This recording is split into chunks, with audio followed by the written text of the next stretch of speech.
Okay, is that okay? That's weird. Okay, well, this is why we check.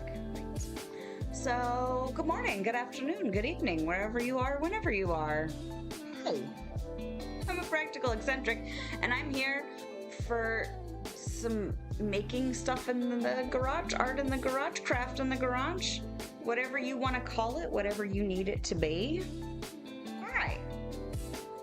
I'm trying to think if I've actually got everything that I need set up. I think so.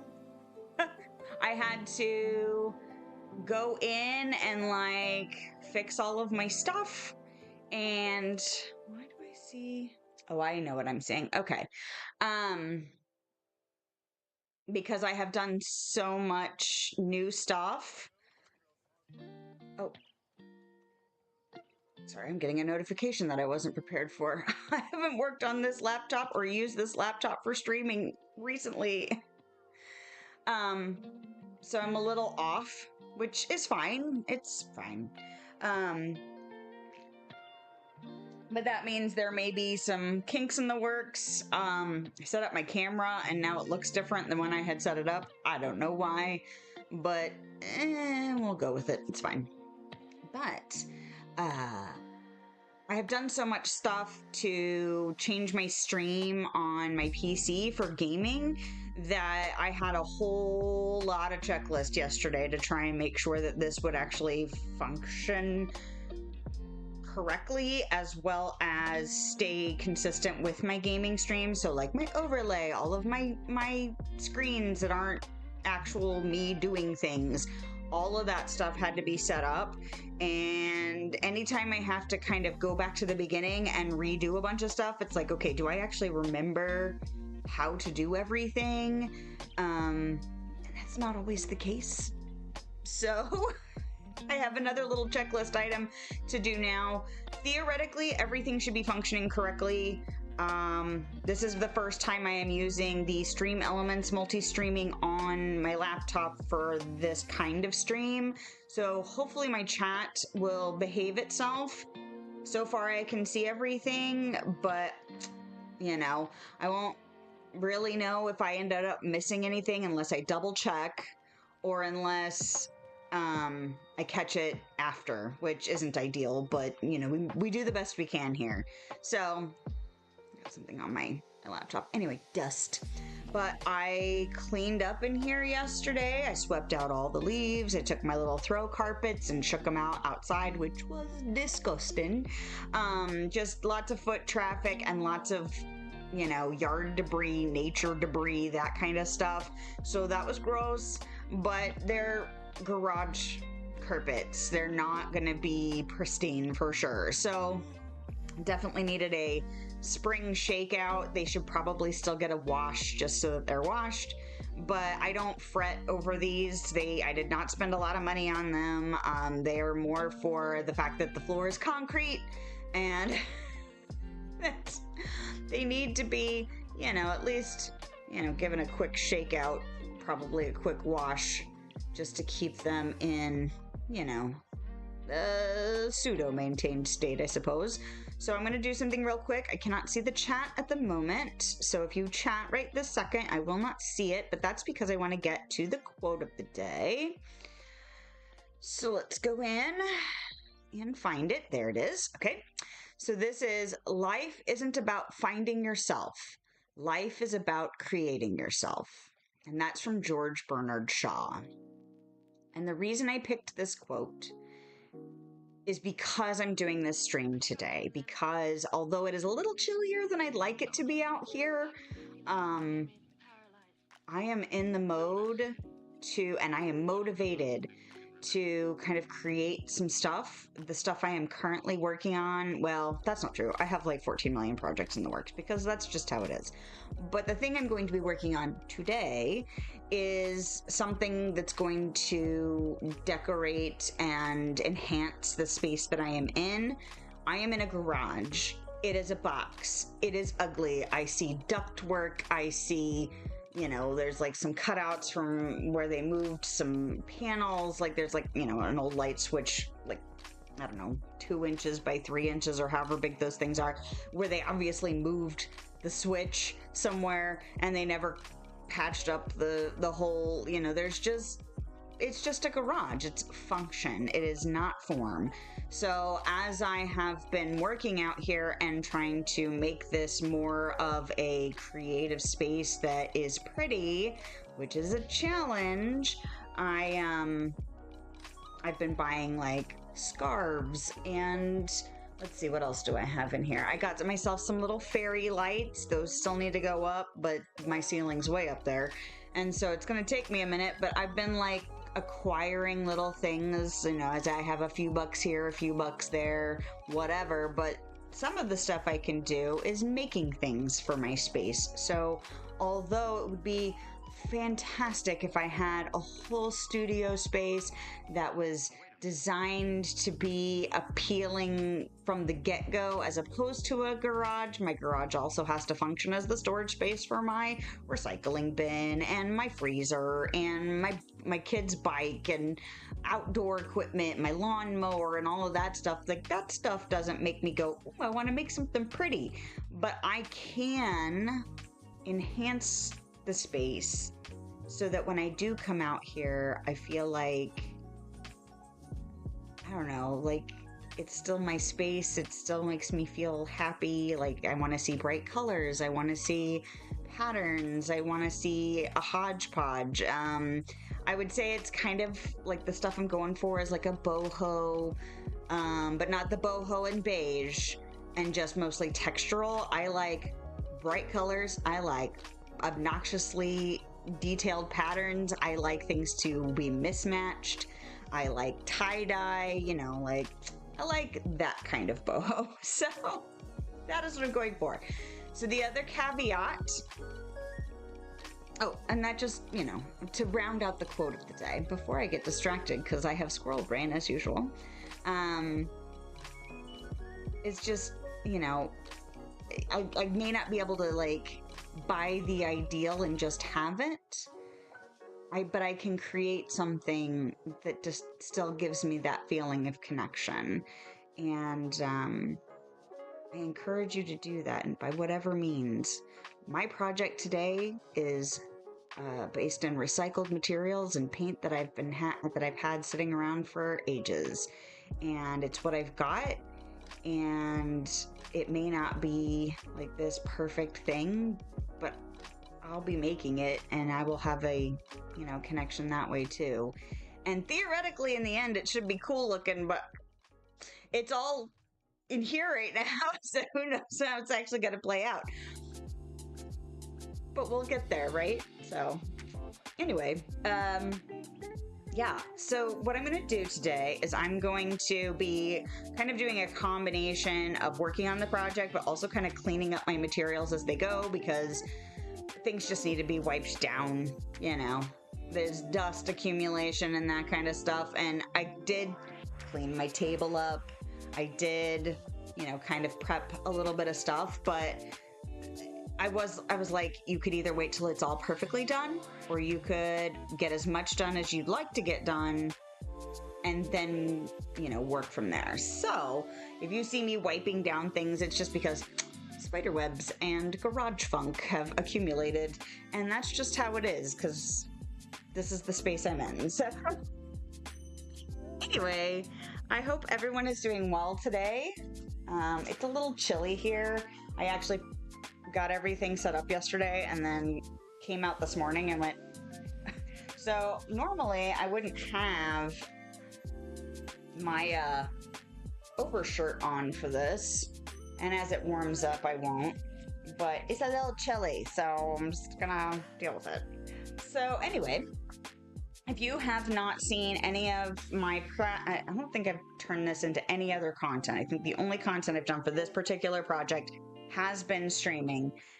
And I think I might have like a couple of streams for this already on YouTube, but I did more crafty streams before I started multi-streaming. So whether or not you've been with it before, or whether or not this is your first time or whatever, my project is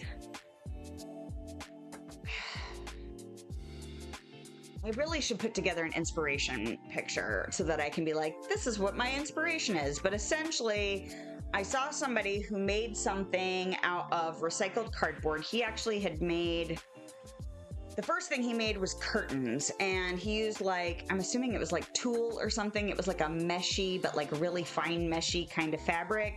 And then he took cardboard circles that he sewed to the curtain or to the fabric to make curtains with.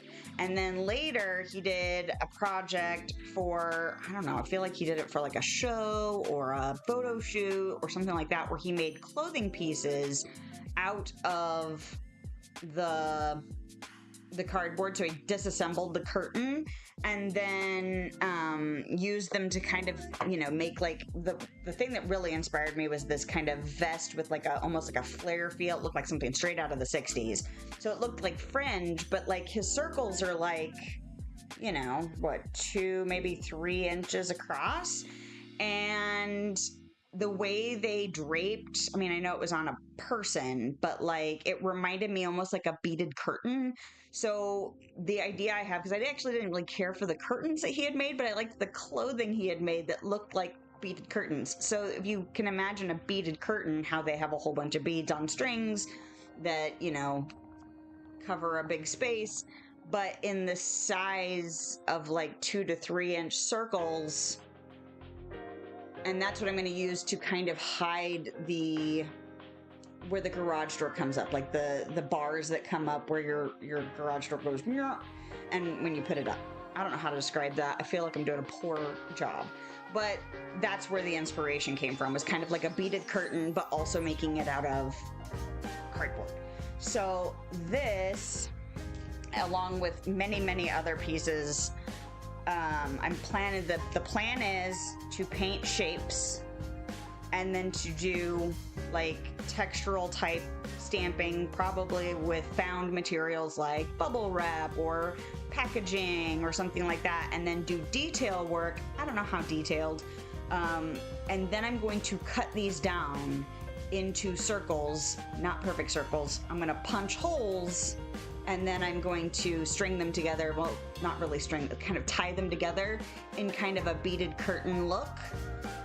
And then, I don't know how tall my garage is, like 10 feet, 12 feet, something like that.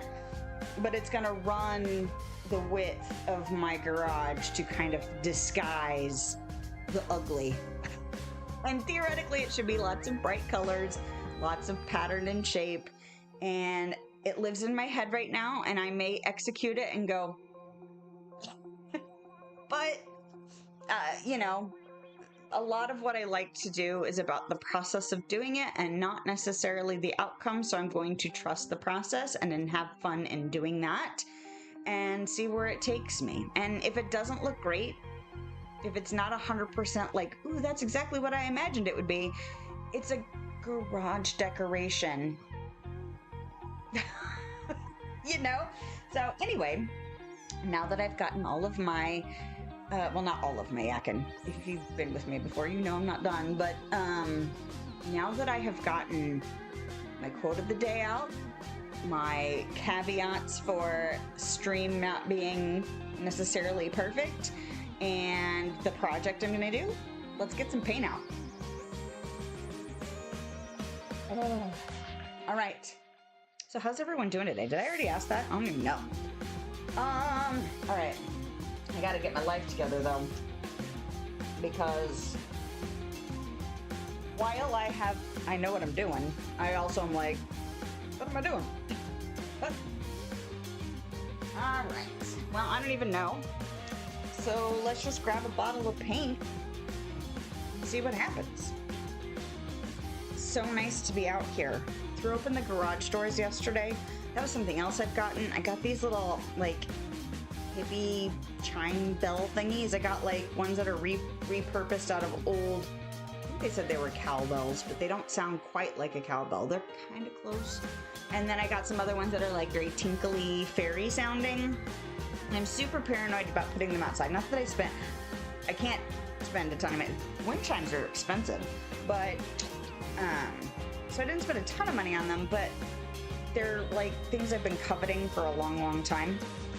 Did I shake this enough? little more. But I've been coveting like pretty bells and wind chimes for a long time, and they're always super pricey. So I feel like I got a really good deal when I found these. Ooh, gosh. So my paint is all very old. Well, anything that says Craft Smart, can we see that? Craft Smart? That's relatively new, but by relatively new, I mean like sometime in the last 10 years. I do have some paint that I have had for a way long time. Lord, it's going to be chunky and nasty. How much do I want? I don't even remember how much paint I usually put out. But part of these projects that I do, this is a good example of one, is because I want to use up my stuff. I have a lot of supplies, and I'm in a mode of I need to use these up if I want to buy more supplies. And because I can't store everything. Like, it's just ridiculous. So if it's chunky, that's why. All right. But yeah, I've been coveting these wind chimes. And so when I found them, I was like, ooh, these are like $10 as opposed to like 40. So I actually ended up with 2 of them.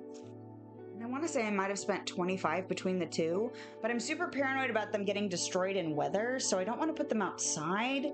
So I have, I opened my garage doors yesterday, and I was like, well, maybe I'll hang them on my curtain rods, because I made some curtains to go over my garage door. And how many do I usually do? Do I usually do 2? Yes, it looks like I do 2. Okay. Just trying to reacquaint myself with my rules. But I tried to put them on the curtain rods yesterday, and I don't know if it wasn't windy enough or if the curtains were actually not allowing the wind to make the chimes go. So I don't know. I don't know what I'm going to do about that. I don't know where I'm going to put them. I don't want them to get destroyed by weather. The ones that are made out of the cowbells, I feel like I'd be more comfortable leaving them outside because it's not a jute, but it's a twine of some kind, is really heavy duty. So I am, oh, and I don't care if I get paint on the other side. I'm going to paint both sides. But I don't care if I get paint on the other side because A, I'm going to decorate on top of it, and B, I'm going to cut all this stuff down anyway. So flaws, not important to me. I don't care.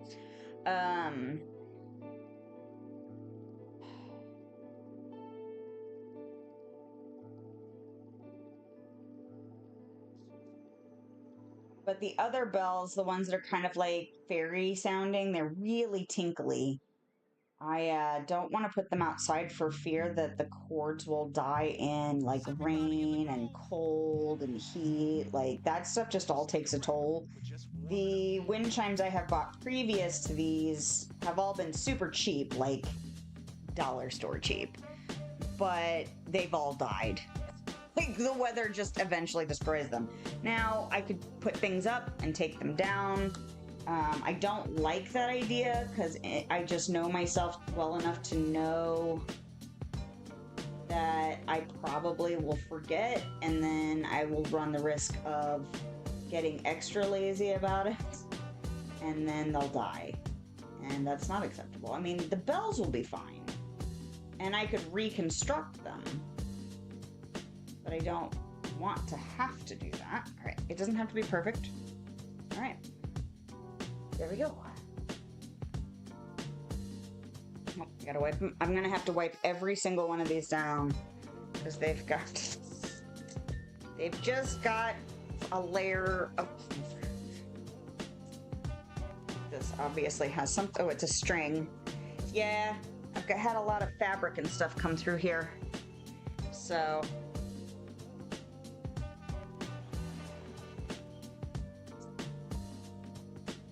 So I've got a lot of debris. Oh, good.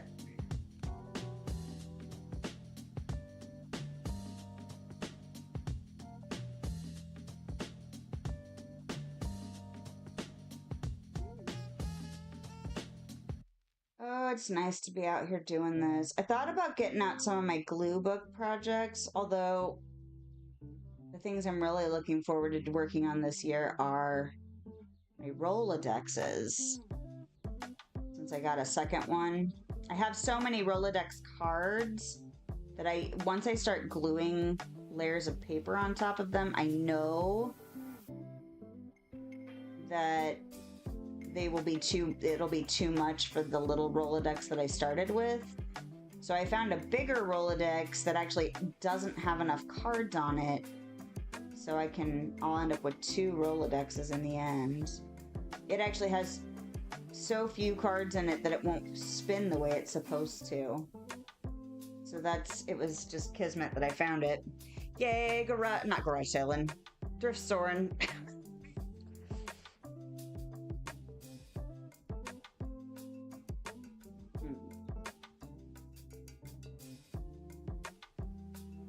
My husband is home. So if my husband or children come out and want to chat, because sometimes they do that they don't do that when I'm gaming as much, because their spaces it's just a little different. So sometimes my husband will come out here and want to chat while I'm streaming, and it's like, all right. So usually what I do for that is that I will mute and turn off the face cam. Maybe I'll leave the face cam. It doesn't really, well, maybe I will. I don't know. Anyway.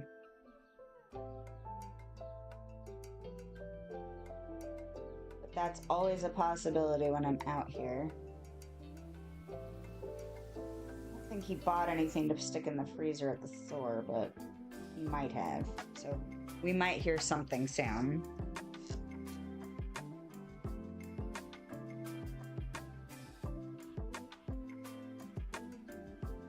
Well, and this is one of those projects that I know is going to take a while.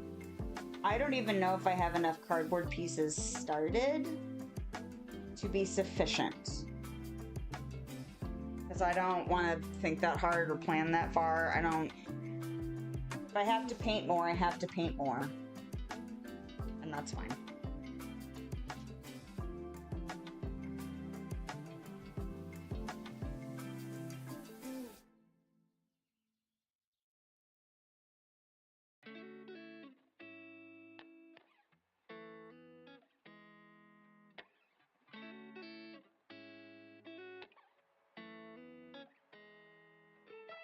Oh, but I was thinking, because I have on my ceiling out here, I have a whole bunch of hooks.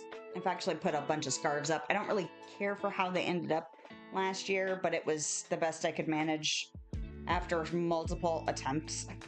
So when I put my fairy lights up that I got, which I think I didn't get enough, I'm probably going to need at least one more set, if not more than one more set.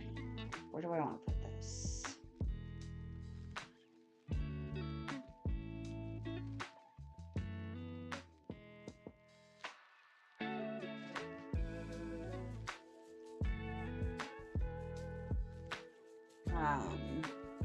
I plan on trying to redo the scarves because I'm going to have to move them out of the way to put the fairy lights. The fairy lights are going to go closer to the ceiling, and then the scarves are going to go below them so that the fairy lights will shine through the scarves. I'm really looking forward to it. I can't wait. I mean, I'm kind of like, it's going to be a mixed bag because I know they're probably not going to be enough. I really didn't account for the length I would need. I was just like, oh yeah, that sounds like it'll work. And then I was started to really math it, and I went, ooh, maybe not. But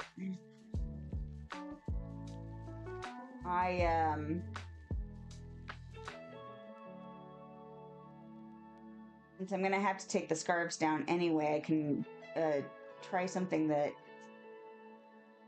I don't know, how many scarves do I have up there? Like 10? 4, 5, 6, 7, 8. I have 8 scarves up there right now, and I have accumulated many, many more. I don't know, another 10, 12 maybe. And now I have things I want to do with them besides just hang them on the ceiling. But the last 2 I put up on my ceiling, I liked what I did with them better, but I had already made don't know how many times, and getting up and down off the ladder and trying to figure it out. Like, get down, look at it, move the ladder, put another one up, see them all together. My body was so tired. I was just like, this will just have to be good enough. And then the last two I put up, I was like, ooh, I really like how that looks. I would like to see all of them, because most of them are kind of like curved, like they droop down. My friend said they look like boobs, and I'm like, yeah, that's fair. But which I don't mind that. But the last two I kind of twisted and then pinned. And so I kind of want to try that with more of them. I did a different thing where they kind of draped like that, but it wasn't like they twisted, so I'm really curious to see. Anyway, the other thing I want to do is try and hang my bells, the new ones that I just got up, off of those hooks, because I'm wondering if there'll be enough of a breeze up higher. So I'm going to test it. It may or may not work. We'll find out though. All right. It won't matter if this is close. I have to keep reminding myself, how far, we're not off screen. I have to keep reminding myself that although this purple and this purple are kind of close together, the likelihood of them both ending up in the same circle cutout, very, very low. Right. Trying to remember just how much paint I used before. I'm a little nervous about wearing this overshirt. I don't think this is one that I regularly wear to work, because it's one of those, I love the color of it, but it is not a warm flannel, first of all. And it's one of those kind of button-down shirts where it really needs to have an iron put to it, because the button strip that goes along the, like the holes side, it bunches, so it really needs to be ironed, and that's just too much work. So I wear it around the house. So I kind of feel like I should just say, screw it, I don't care if it gets paint on it, and just let it go. Because the likelihood I'm going to get paint on this today is very high. Oops.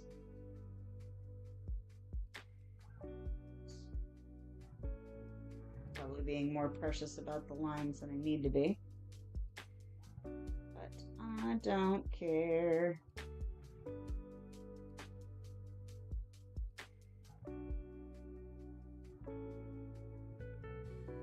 Enough? The other thing I'm going to do once it's all done is I'm going to, like, once the circles are cut out, I'm going to kind of, people ink the edges. Well, I shouldn't do quotes because they actually do use ink. I don't buy ink regularly. I was never a stamper. All the stamps have just been acquired over the years for me. And so I don't have a ton of inks. The inks I do have are ones that people were getting rid of their stamping stuff. And so they're all old. A lot of them aren't really, have very much ink in them anymore. I could buy re-inkers and stuff like that. I'm not gonna, because I'm just not much for that. So usually when I ink the edges, on stuff, I just water down acrylic paint and use a cosmetic sponge, because I can't be bothered to buy more stuff that I won't use very much. All right, he's here, so I'm going to mute, but I am still here.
feel like I did that in the most complicated way possible. Which, sounds like something I would do. So I realized that previous craft streams, when my husband comes out and we just sit here and chit chat while I'm out here, I could just turn off my face camera because I didn't have an overlay. And so now I've got an overlay and it makes it look funny when I turn my face off. So I'll have to try and come up with a solution for that. Or get rid of the overlay.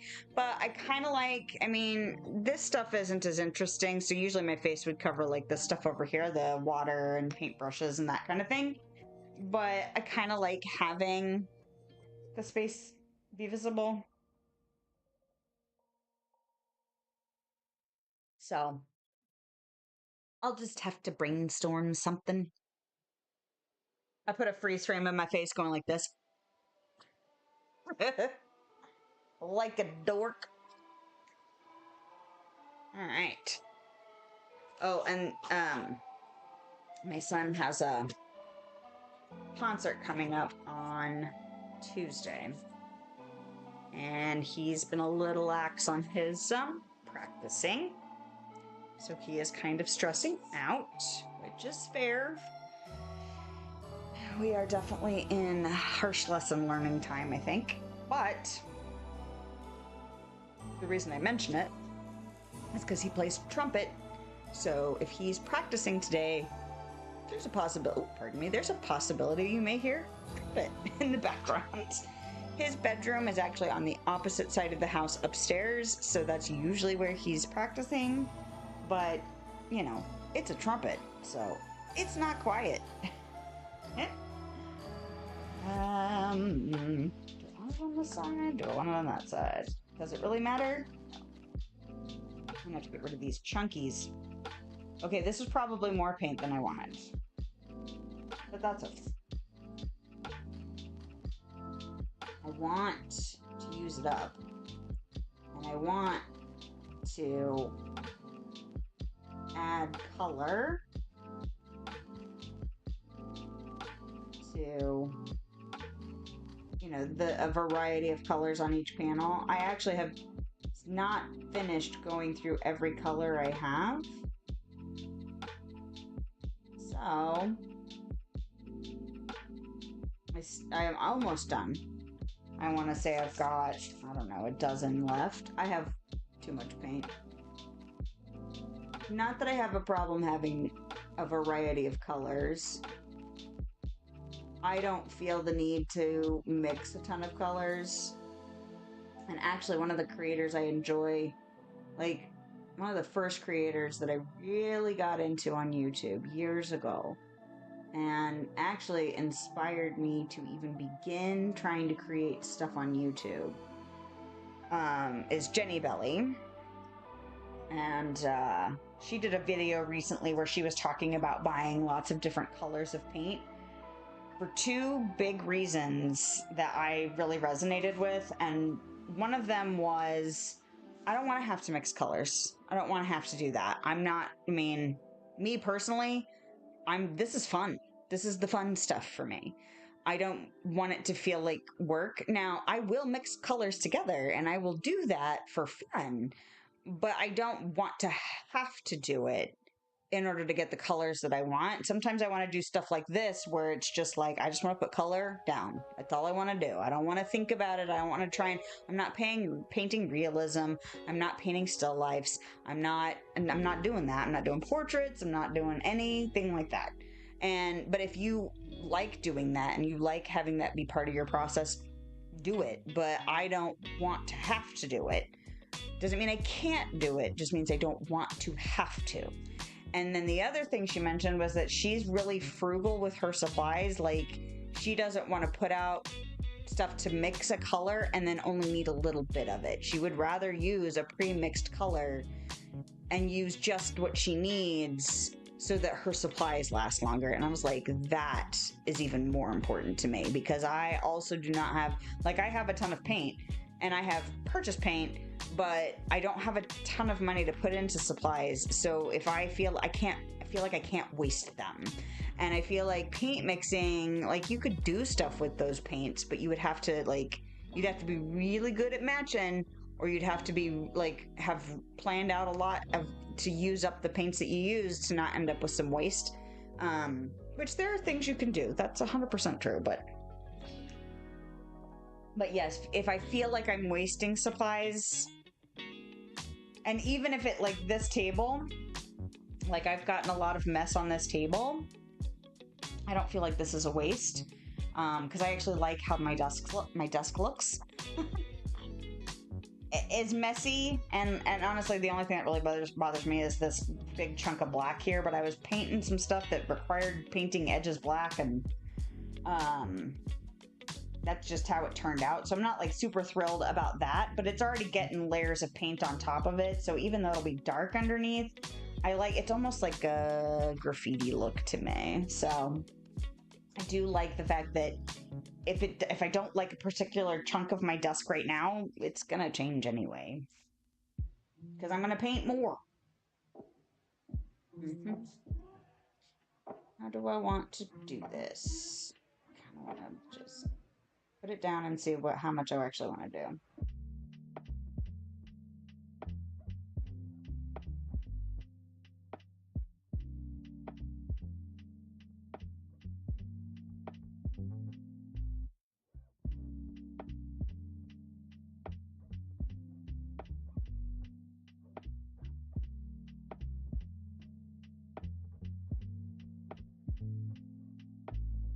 So I have some drop papers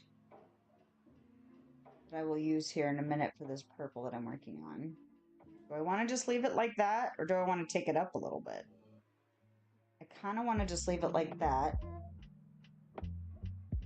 because I took the green up.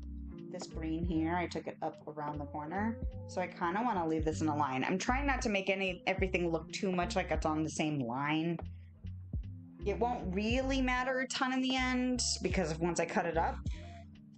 But, you know, while I'm actively working on the process before I get to the point of cutting it up, there is something, like, psychological, I think, that happens when it starts to look too matchy-matchy. So... and even if that doesn't make any sense to anybody else, that's how it makes me feel. So I'm just gonna account for that. Ooh, this side's almost done. I feel like there's a few... oh yeah, like this one. This one's almost done. 1, 2, 3, probably 4, 5. 5 little chunks left. Because it's probably gonna be like this, or like this, and then the other one. And then how's the other side going? Oh! 1, probably 2. But it's only going to be, it's going to have to be 2 different colors because they're right next to each other. Or I could make it 1. I kind of don't want to. We'll see. We'll see when I get there. Nice. Some of them are getting close to being ready for the next step. Which is nice, because as I was starting to mention earlier, if I didn't finish the thought, I can't remember now.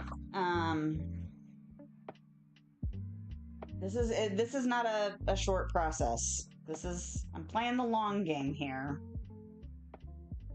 Do I want to fill in that? I do this. And then make this one thing.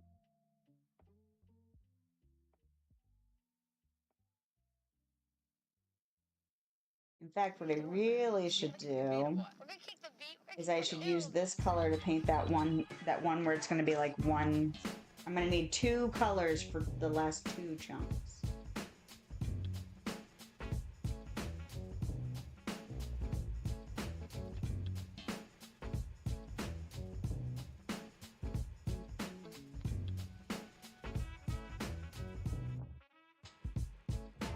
I want to make this just one, this space here just one color.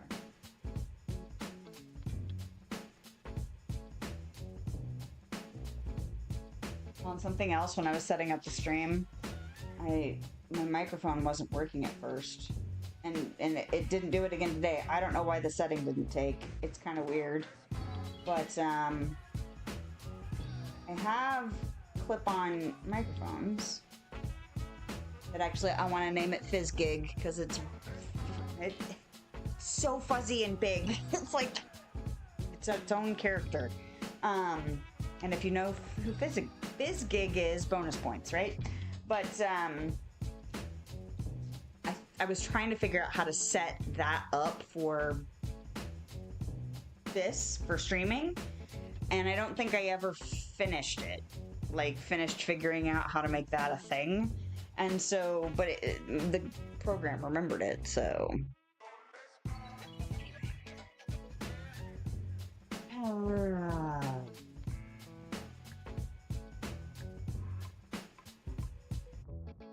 Where do I want to put the next color? Maybe here. Actually, I kind of want to do... This brush is kind of big, so it kind of makes it difficult to figure out where to put things. I think I'm going to do this.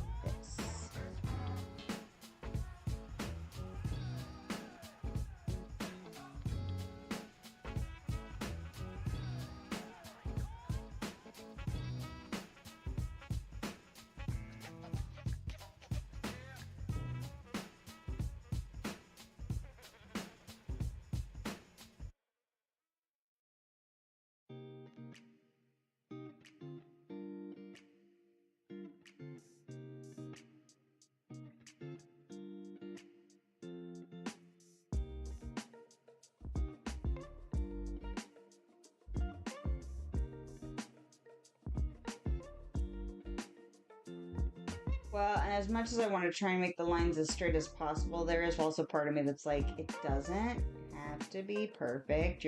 This is the bottom layer. You're going to paint on top of it. But sometimes it's good.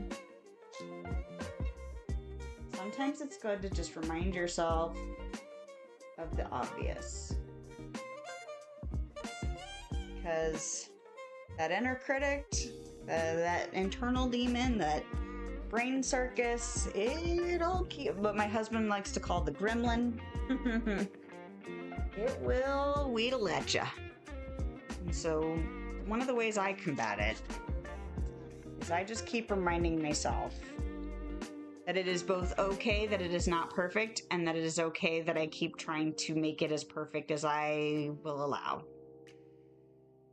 Or that I am capable. I don't know. There's a way to phrase that I feel like it's not coming out right. Both of those things are okay, even though they seem like they're opposite of each other.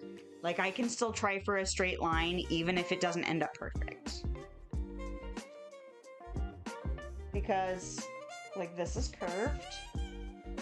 But it's fine. You know. But I tried.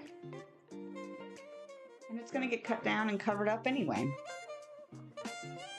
Alright. I kind of feel like I should just make the whole thing one color. Even though, see, the reason I don't want to, this is how my brain overthinks everything, is it'll match this. Actually, it won't, because I'm just going to go to here. So it won't be exactly the same width. It's even more convincing to just cover it. Just do it and be done.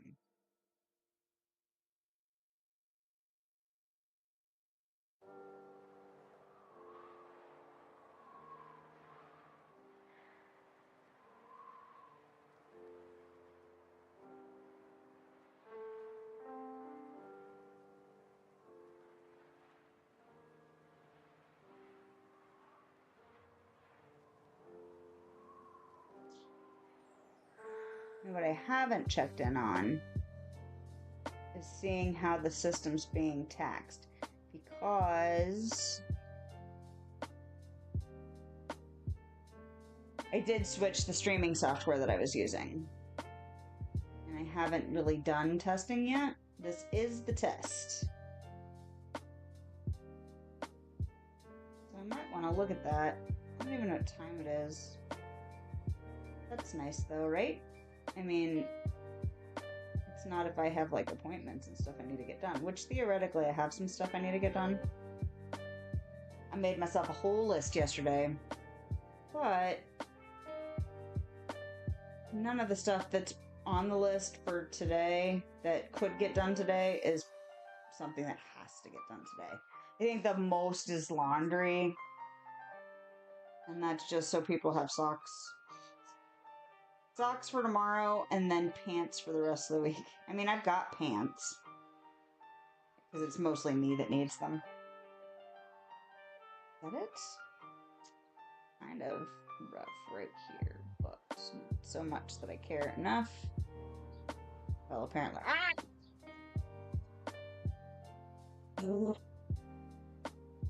Nope. Just leave it. It's fine. It's not that urgent. But, oh, don't look at it. You're going to cover it anyway. It's going to get covered with something. All right. That's one side done. It's done. It's only one side done, but it's still one side done. All right, I've got several more panels down here. I do have some more, like, plain cardboard. We've actually been reducing. Oh, are you? Oh, I have two. I have this one's completely done, I think. Oh, but it's got thread on it. Everything needs to be wiped down.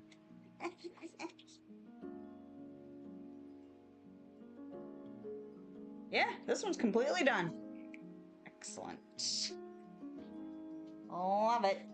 Well, and I put a layer of gesso down just so that things kind of stick and pop a little bit better, but you can still see there's a number. This was a food subscription service that we used for a little while just to kind of jumpstart things and get out of the rut that we were in, all of that, but excellent.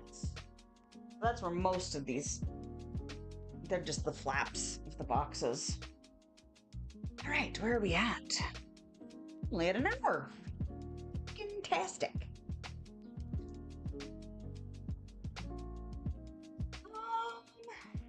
Should probably keep painting these ones down here.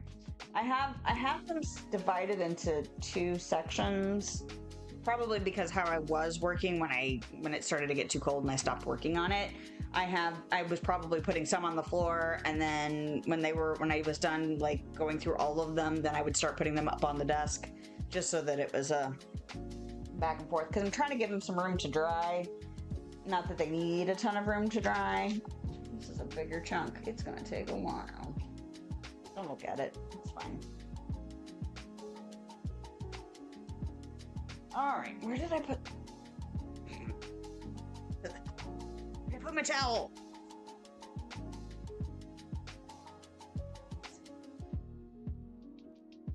So yeah, I'm hoping to get to at least the next stage of this project. I feel like the next stage is going to go kind of quick since it's the stamping, and I could do larger swaths of space at once.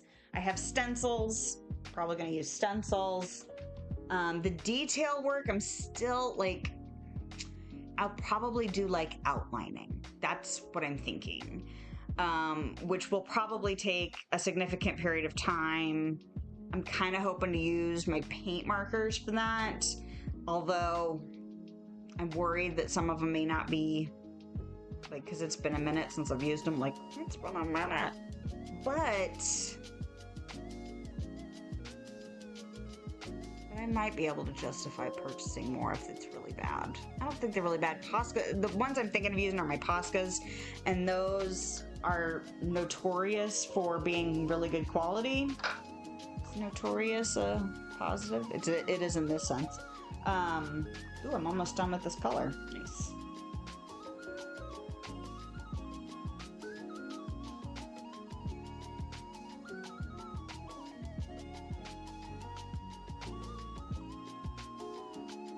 They're notorious for being good quality even after years. So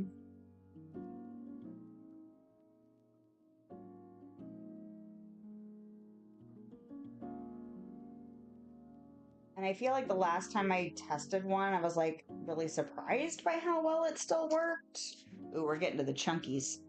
The chunky monkeys. It's gross.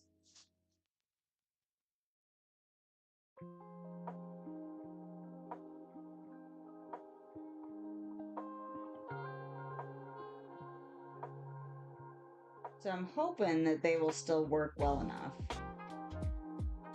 I also have some black and white paint markers from a different brand, and I bought the white knowing that I really like the black. But I don't know if it's because I let it sit too long and I haven't been mixing it well. I don't know if the stuff in the pen went, oh gosh, I might have to sit too. Went bad or what. All right, let's see how much. I don't think I've got enough paint in this little well. Let me get this chunk out and see. All right, I don't want to get it on. I have a little scarf on my table where my trash can lives. I'm just gonna pull my trash can out. There we go. And I'll just set it on the floor. Do I have enough paint in here for another spot? I don't think so. All right, just one on that.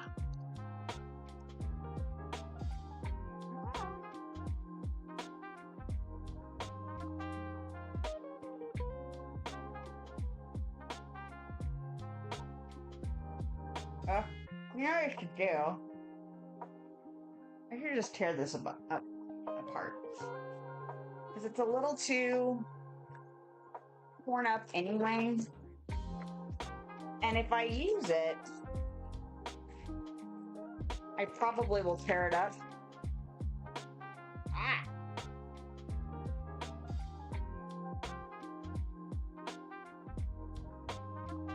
There. We'll just tear it down into some more manageable chunks. How's that sound?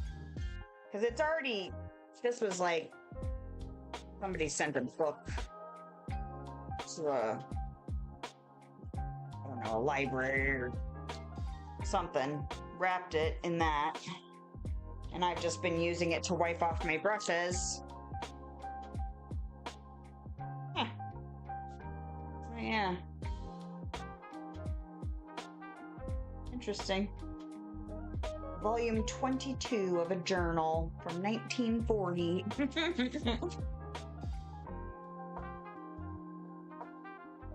Not that the paper's from 1940, but that's when the journal was.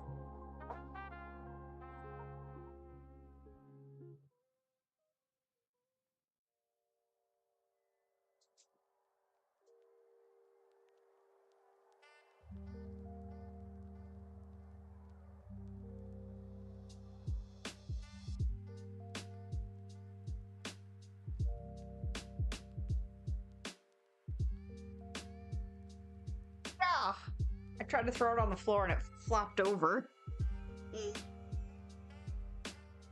Yeah. Get on the floor. I didn't realize that I had forgotten that I usually set up. I have it's meant for drying clothes. I bought it from IKEA. I don't even know if they make them anymore. I really wish I'd gotten, ooh, hey Chelsea, how are you? I haven't seen you in ages. But I really wish I'd gotten more than one because I don't even know if they make them anymore. But usually I set them up for drying paper, drying cardboard. And I got all my stuff set up and then I went, oh, I totally forgot that was a thing. Well, good. It's nice to see you. Working on your own projects? Fantastic. What is your project if you feel like sharing? This is the first time I've gotten out here this year. Because it's, well, I would say today is not as warm as I would like it to be. Because it was in the 70s and now we're in the 50s. Doing some video editing? Hey man, I definitely get the background, like, you need background for that stuff sometimes. But that's excellent. I'm glad that you are enjoying the vibes while taking care of your own projects. You know, I feel like I can, not that I'm a quilter, but like the idea of a quilting bee, you know, where a bunch of People get together and quilt together. Like, that sounds appealing. I just don't want to quilt. All right. This.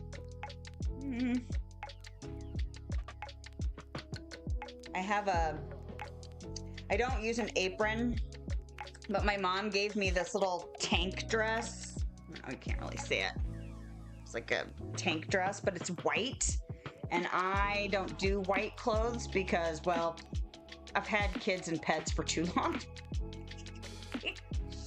So the nice thing about it is that, because I was like, well, it's just going to get messed up anyway. What can I do in it that would be fine getting it messy? So I've turned it into my apron.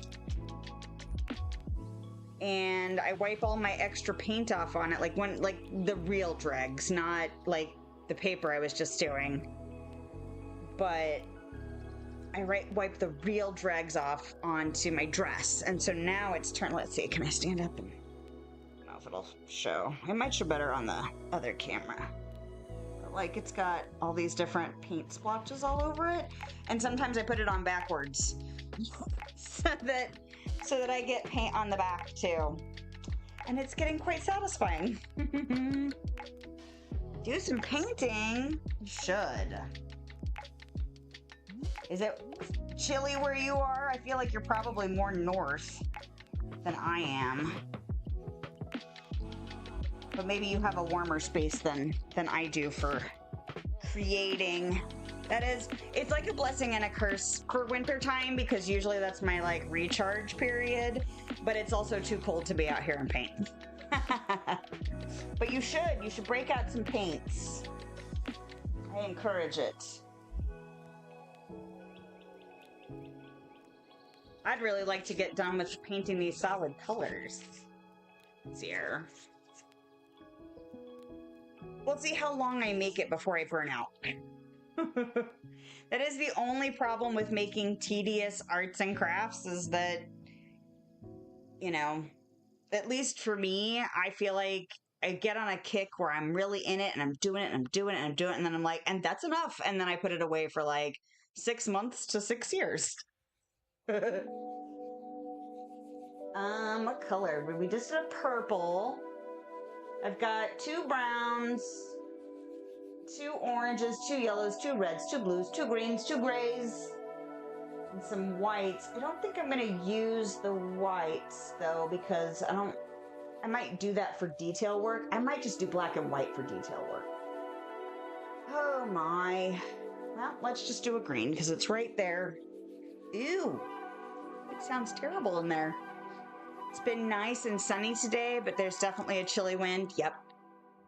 Yeah, that's kind of the mixed bag. We've had a lot of wind lately too, where it's just like, okay, I still need an overshirt. Although I've gotten to put my scarf away. I think did I finally put my coat away?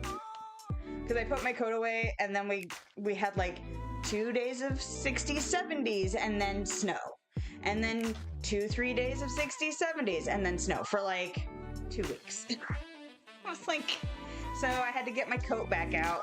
It was kind of sad because I was really excited to put it away, because I'm always excited to put all the winter crap away because it takes up so much space when it's out, because I've got the kids and I've got my husband and everyone's got like a coat and a jacket.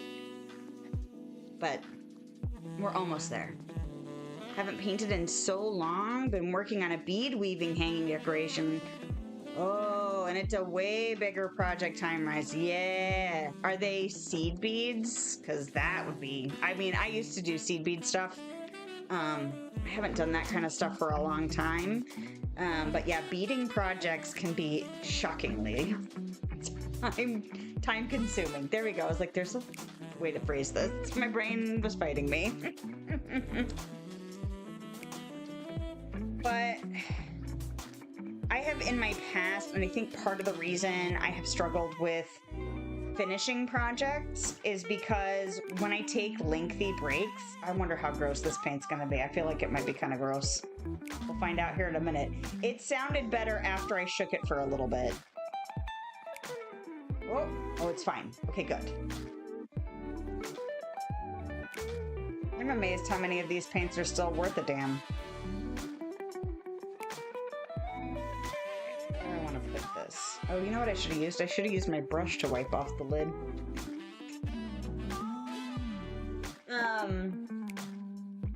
What was I saying? Oh, projects being time consuming. Like, I'll get into it and I'll be in it.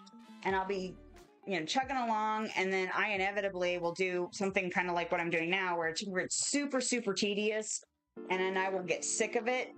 And then by the time I get back to it, I almost feel like, well, you're a different person now, or you don't really remember what you were doing and you want to make sure you're doing it consistent, or what if you screw it up because you forgot how to do things? And then instead of continuing that project, I will start something else because I get way too in my head about it.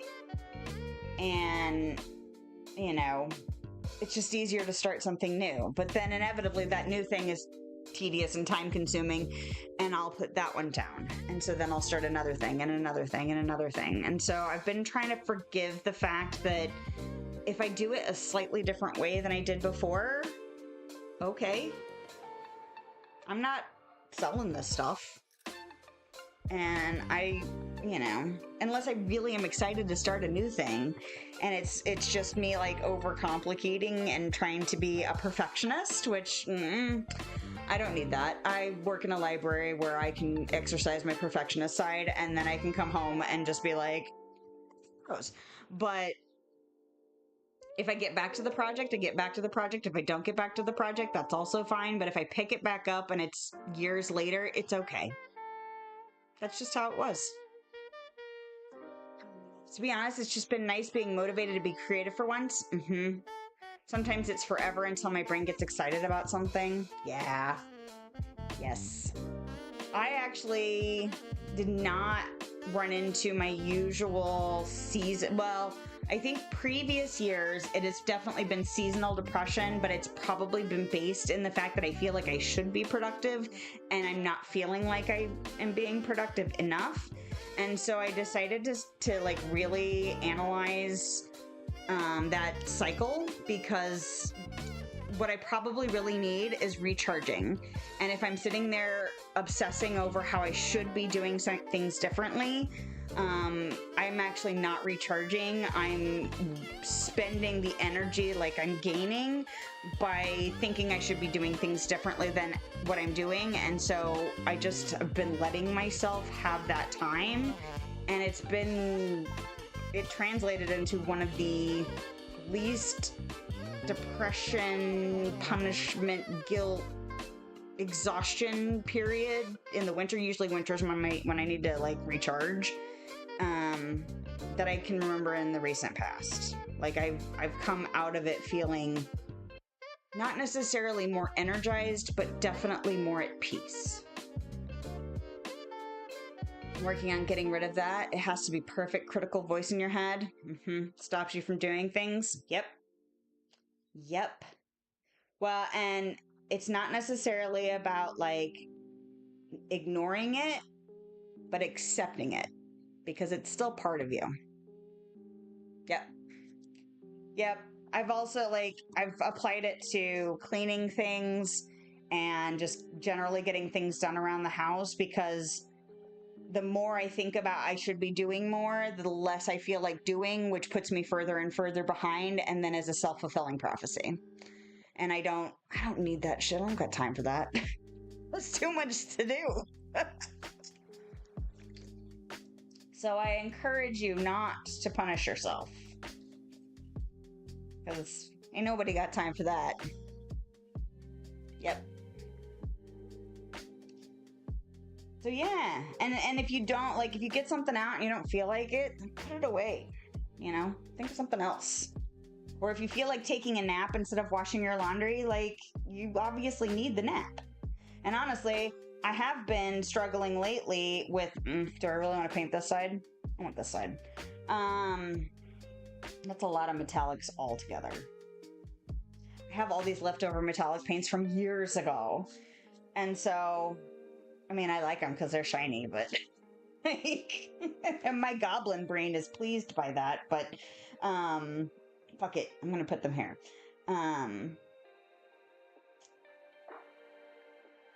But I feel like there was something I was getting ready to say, and then I got distracted because I have a squirrel brain, and I get distracted very easily sometimes. Oh, I've been frustrated lately because I've been feeling tired.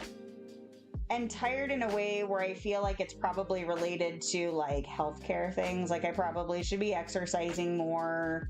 Although my diet has improved, I still feel like that's a struggle. And I'm not getting any younger, so I probably should figure out something to address that, like stretching and exercise. I feel like every time I start trying to incorporate that, no matter how I try to incorporate it, something happens. Like I've been dealing with like back problems, and they're chronic, so it's not like it's ever going to go away. I have to figure out how to manage it. But I pulled my back in August, and then it took ages for me to get over it. And it was just after I'd started trying to incorporate some stretching and exercise. And by the time it started to get better, I strained a different part of my back. And so I was trying to stretch that and be gentle with that. And now, actually, let me see. Let me wiggle around for a second. Honestly, I strained my back yesterday, and although it's still a little tender, it's not terrible. So maybe this week I'll try some exercise things. Back problems are no joke, right? Yeah. So I should probably get back to that. But I've definitely been taking a different approach over this last year and a half, almost year and a half, of so what if it's not, like there's a lot of people that will try and pump you up to like get you going, and they'll be like, okay, it's kind of, okay, my brain train is trying to do too many things at once. So part of this stems from, I don't really care for New Year's resolutions.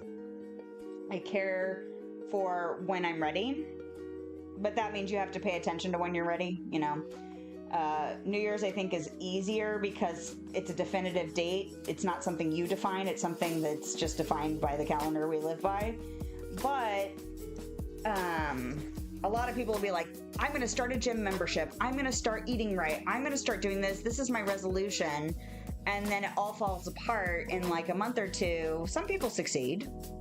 I think it's just different for everybody, but a lot of people will get that gym membership and then not use it, and I think instead of, I'm going to get a membership, therefore I'm paying money, therefore it's going to motivate me to use it, doesn't work very well for me, because if I don't want to do the thing, I'm not going to do the thing. And if I end up wasting money, I'm going to feel bad about it, which is not great for actually getting shit done. But it doesn't necessarily mean I'm going to go do the thing more just because I'm going to end up wasting money. So instead of, I'm going to work out 3 times a week or 5 times a week or whatever you want to do, did I think about it today? If I thought about it today, that's probably more than I did yesterday. Because I haven't even thought about stretching today. Except for the fact that, well, maybe a little bit because of my back, but not like in a way where I actually took the time to spend 5-10 minutes. And okay, did I think about it today? Did I actually stretch today? Did I stretch, did I do one stretch? Did I stretch for 5 minutes? Well, all of that is better than nothing. And instead of feeling like I should have like this really rigid 30-minute workout, all this strict rules and stuff that I may or may not actually do, I feel like any of those things are all steps in the process to being more consistent and actually getting to that goal, if you have a goal, a hard goal of that 30-minute workout or whatever the hell it is. So really need to get back into yoga, but it's so hard to get into any kind of routine or remember everything I should. Yeah. Yep. That's exactly what I'm talking about. And part of it has been breaking down every process into its steps. And the first step is, did I even think about it today? Did I even think about doing it? Because that's already a struggle for me. Just remembering to do that. Now, sometimes that's based in my kids running late for school, or they forgot something, or oh shit, I need to wash socks, I didn't remember to do that, or whatever. Like, things come up, but like sometimes I just wake up and I'm fucking tired and I don't want to be up anyway because I'm not a morning person, and it's everything in me to just even be up and functioning, which I do better now. Not perfect, but I have not been a morning person since I was like 9. So when I realized that there were 2 things that I realized for that. I realized that I didn't have to get up and. I don't have to get up and be productive. I don't have to get up and clean something. I don't have to get up and exercise. I can just work on getting up. And if I can work on that first, usually I play Dreamlight Valley as my little reward for getting up in the morning. But out of that grew productivity, because I got to a point where getting up was not the most difficult part. Because doing something difficult followed by something difficult means I'm probably not going to do either of them. And then the other thing was listening to someone say who claims to be a morning person, and she's like, I'm still tired in the morning. Like, I'm still not like... Just because I'm a morning person doesn't mean I'm not tired when I get up. And yes, it would be lovely to stay in the bed, but at the same time, I need to get up and get stuff done. And I was like, well, it's nice to know that you're also tired. Like, because I'm always tired in the morning and I never want to be up.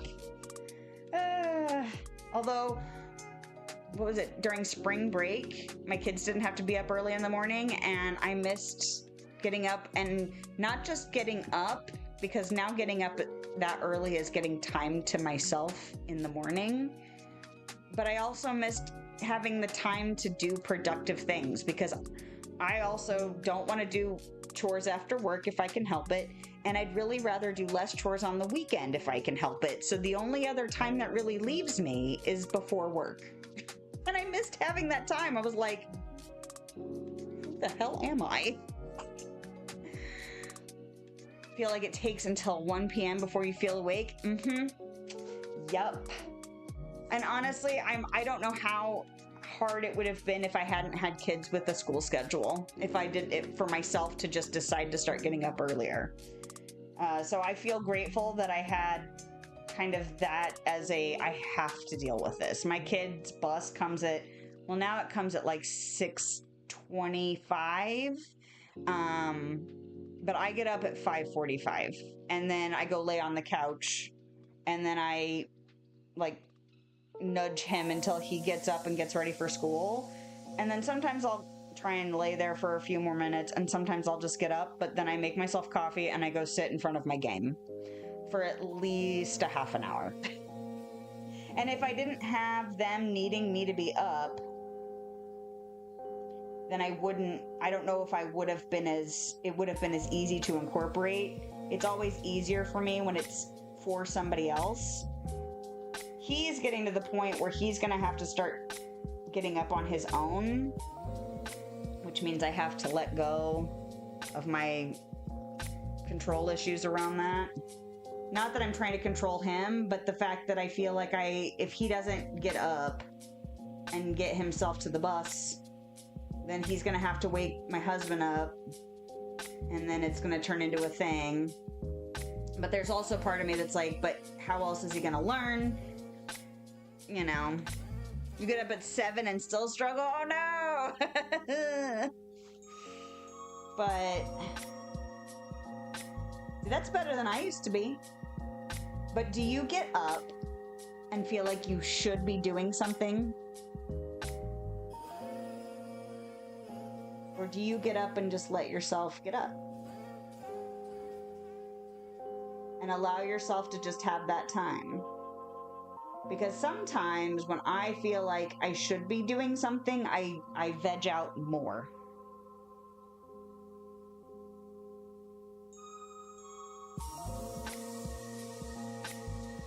I do that a lot.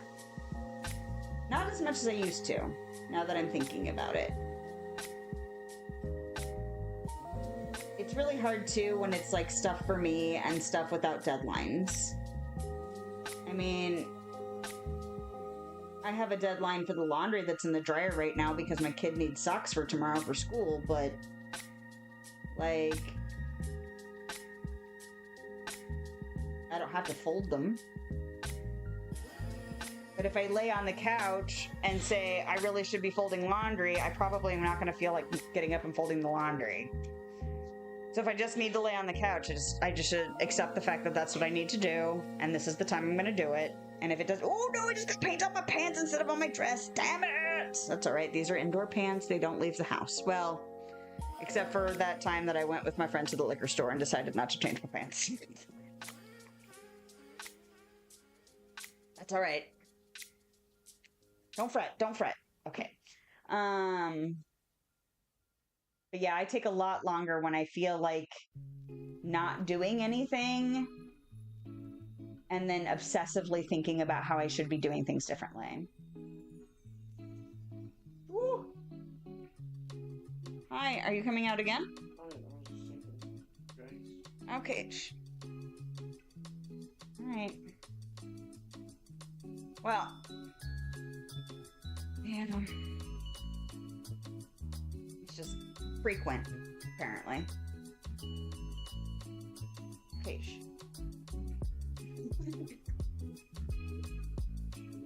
Sorry, my spouse comes out periodically when I'm making stuff in the garage. Because he makes lots of noise. Feel bad whenever you're off work, like I should be doing this, this, and this, but I feel like I'm getting better at just letting that be there and not, yep. And letting go of, like, getting it done perfectly. Like, I set up for the stream today, and there were certain things that I know I wanted to make sure my desk was clean. I wanted to make sure all my software was set up. I wanted to make sure, like, all of that was done, but, like, the reason I'm wiping off these things as I'm working on them is because I didn't bother cleaning them up beforehand. And I was like, you know what? It's just part of the process. I won't have to keep doing it. It'll just be until I make it through all of them because I'm in a garage and there's funk. So we'll just accept that that's part of it. But like, yeah, there are certain things I've had to just let go of. Like, does it really matter that it's perfect? Probably not. Is it going to drive me nuts? Probably. It probably will. So is it worth getting driven nuts by it? Probably not. I don't know where else I want to put the green. I'm overthinking it. See, this is probably why it's almost break time. Because I'm starting to overthink things. And that is a sign. I should probably also get up and at least stretch my legs out a little bit. Well, I guess I did think about stretching. Just not actual yoga. My knees have been giving me the business lately, though. If I sit with them crossed for too long, it starts to really take its toll. Which sucks because I like sitting cross-legged when I'm gaming. And so by the time we're done gaming at night, my knees hurts. Oh, bad. Oh, well. Again, with that whole, I probably should be stretching more just because that's probably not going away. And I knew it was coming. I knew it was coming. Like, for a long time. I knew my knees were going to be problematic the older I got. But we're here now, and it's different when it's now, instead of, like, theoretical future me.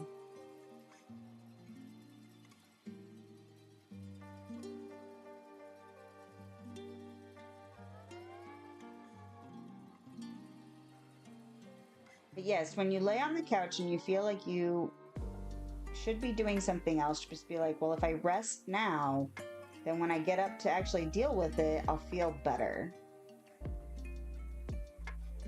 I'll feel rested. And if you're laying on the couch, not feeling like you want to get up, it's probably because you actually need some rest. Alright. That was a bigger chunk than I meant to do.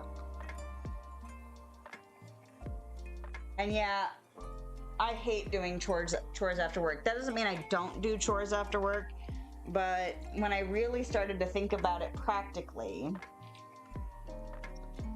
I was like, okay, there's only so much time in the day. You know, I have work and I sleep. So those chunks of time are out because I'm at work or asleep. which leaves before work, after work, and the weekends. And I was like, how often do I get home from work and actually want to do something productive? Like, never. Like, I never want to do that. And weekends are good, especially for, like, big things like mowing the grass or, you know, but it's also good for, like, taking my kids somewhere or something like that. So I'd rather not exhaust myself cleaning my entire house one day a week, or however often, you know, that I actually get shit done.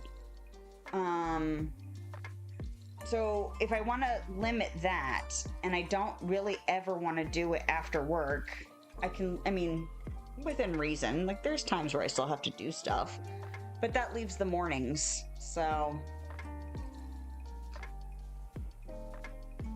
And so, yeah, my petulant child that lives inside my brain was like, but I don't want to get up in the morning and do me. But what was it, 2 weeks ago now during spring break, week and a half ago,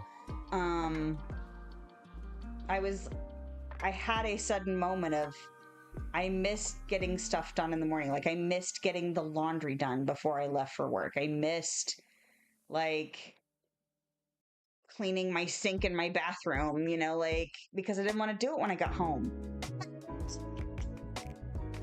So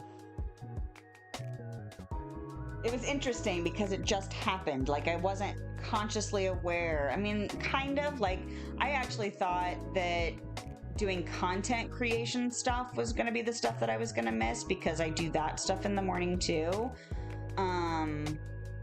Because I don't want that to encroach too much on my family time. Like, chores, I feel like everybody's participating in chores, so, like, that's still part of family stuff. But, like, making videos for YouTube, that's my thing. That's not their thing. So if it's starting to take up more of my family time, that's not really, you know, it's within reason is fine, but, like, too much? Mm-mm. So, yeah, I knew I was going to miss having time for that, but I also missed having the time to do. I also started limiting, like, well, do smaller things. I don't clean the whole bathroom anymore unless I'm trying to do a deep clean. I clean the toilet. I clean the sink. I clean the shower walls. And instead of doing 45 minutes of cleaning every time, probably because I'd blown it off because I didn't want to do it, my toilet started getting cleaned more. You know, my sink started getting cleaned more. And when I blow it off, it's not, you know, for as long, because I don't feel like it's going to take me as much time to do it. Unless I do a deep clean. But occasional deep cleans are better than I've blown off doing the bathroom for way too long and now it's extra nasty and it's going to take me for frickin' ever. Nah. I'll just lay on the couch instead or play my game instead.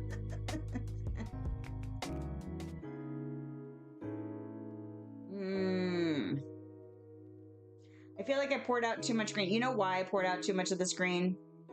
I poured out too much of this green because I thought it was going to be chunky and gross, and then it ended up being actually really a lot smoother. So now I have a ton of it. Oh, this is going to take me so long. It's going to take me so long to get through it. Okay, it's fine. Oh, and there... And now I see chunks. Oh well. You know what that does? It adds texture. I have a couple of paints that are uber nasty. This one, I don't know, does it translate? Can we? Those little speckles are all chunks. And I think it's, some paints just, I think, go bad. I don't know if they got something funky in them or what. But I'm not worried about it for this particular project because this is for my garage. And I don't think any level of chunky paint is going to be any more funky than general garage funk anyway. I found a whole bunch of spider egg sacs. When I was cleaning stuff out yesterday, I was like, oh. Like, it's a mixed bag because I want them to eat all the other bugs, but I also am just like, I don't need a million spider babies. Oh my God.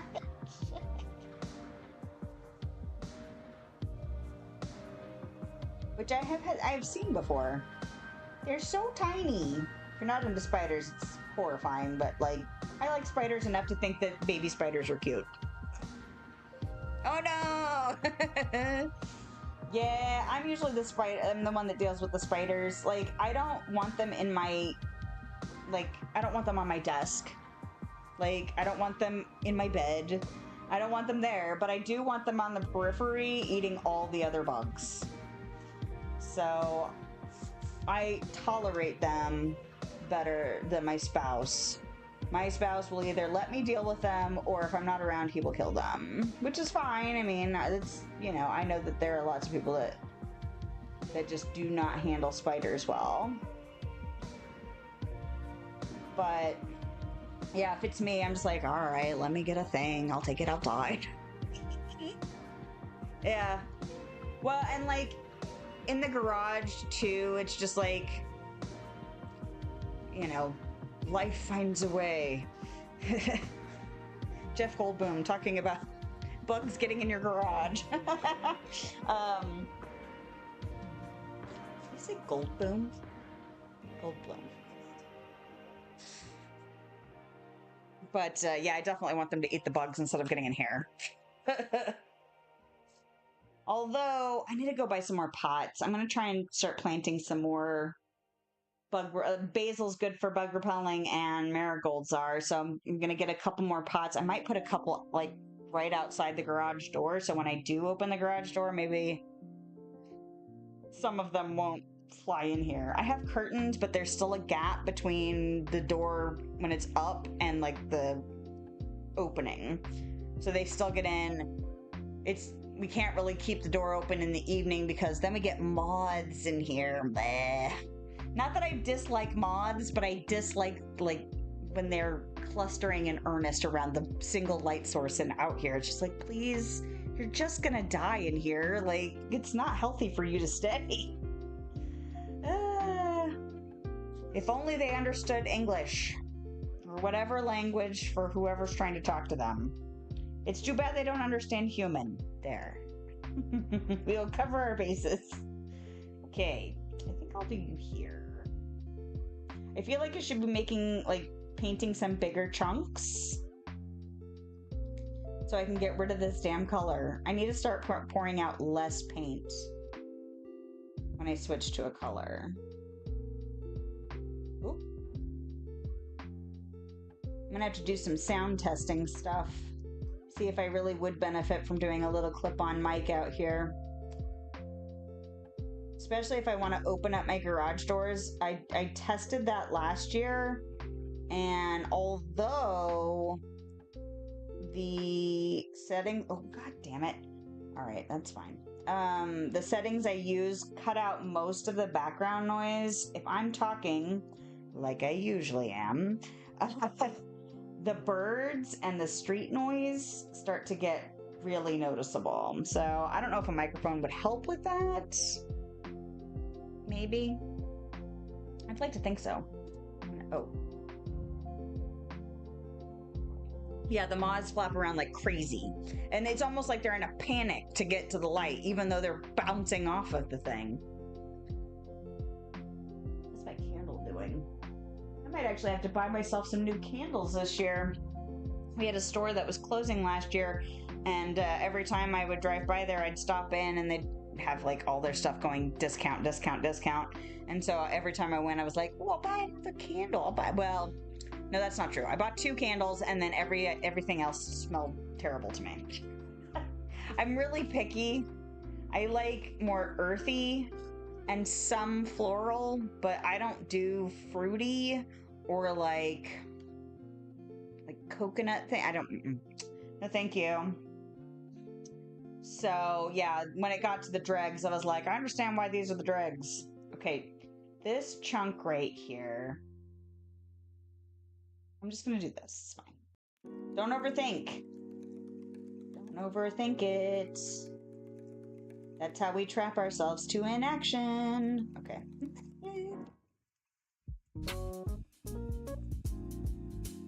Oh my.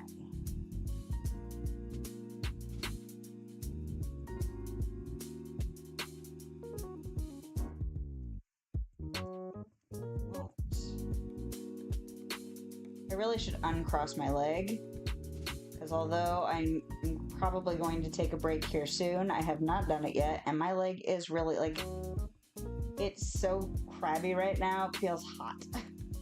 It's like, excuse you, you need to move me. And not like, I don't know, it's kind of hard to describe. Okay. Asshole. I'm sitting on my foot, and it's not asleep, but it's like on that edge, and so it's actually kind of painful. Ah! My foot's trying to fall off. No, my shoe is trying to fall off. Okay. I know words, I swear. Alright. I wonder if I'm gonna make it through all of these. I've got 1, 2, 3, 4, 5. Maybe we'll do that. It'd be nice if I could use up all of this green on these last 5 panels, but I kind of feel like there's more green than what I will be able to use up. Alright. Once I get done with the paints that I have, though, that I haven't used yet, I need to wipe out the drawer that they live in, because it's also funky from sitting out in the garage. It's a drawer for, I don't know, can we see it? Not really. It lives in there. I don't know, behind me. There's too much stuff behind me for my hands to show up, I think, but it lives in there, and it's been out of there for so long that there's stuff living in where the drawer is supposed to go, including a gel plate. I'd almost forgotten that my mom bought me one for my birthday, because I told her I made one, and because I wasn't sure if I wanted to buy one. They were pretty pricey for what I was willing to spend on an unknown, and so I saw a video for how to make my own using gelatin and glycerin, and so I made one, and it worked out fairly well. I don't think I made like the most awesome one, but considering it was a fraction of the cost, it was fun to experiment with and play with and all of that. But last year I looked at her and I'm like, all right, if you see a deal on an actual gel plate, would you let me know? So she bought me one for my birthday, because that's what my mom does. I'll tell her I'm interested in finding something on sale, and then she'll find it on sale and just get it for me, which is very nice of her. But not always, but I don't always tell my mom, because I know that she does that kind of stuff. So I don't always tell her things I'm looking for, because I know that she'll end up buying them for me, which is like, it's like, I don't want you to, but sometimes I'm like, but mommy, I want a present. So I want to tell you about this thing. So she bought me one. But I have not played with it because my birthday's in the fall and it would be easier to do it out here. I'm not dragging gel printing into my house because that would be a mess. I'm not gonna, no. Nope. So it's been sitting in its little package waiting for me to play with it. So I have a feeling at some point this year, we're gonna do painty papers. And I'm going to get to play with an actual, real gel plate. Well, mine was real. It just wasn't manufactured. I made it. It was starting to lose its moisture, which means I was going to have to remake it. Because it's been sitting for several years now. The nice thing about making your own is that when they start to get kind of cruddy, you can melt them down and reform them. So I might still do that, because I've looked up some silicone molds that are in different shapes, like triangles and squares, and I thought about doing that so that I can almost make like stamp versions out of the one that I have now. It's just not thick enough. Let's see. Yeah, it's maybe like a half an inch thick, and it was originally an inch thick, but I made that thing like 10 years ago? Something. Before my little one was born, and I don't think it was just before he was born, and he'll be 8 this year, so probably 10 years ago I made that thing, so it was bound to lose some moisture. Because water is a component too. Alright. We're getting there. Gotta wipe it down. Don't forget to wipe it down. I mean, we could paint garage funk into it, but I'm trying to avoid doing that.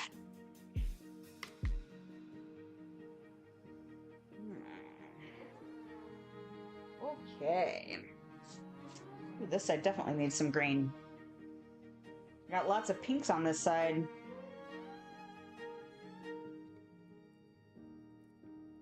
Do I want to paint it all the way over? Just paint it.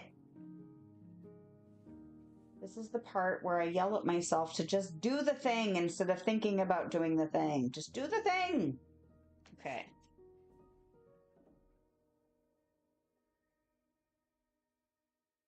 I still don't feel like I've heard any trumpet practicing.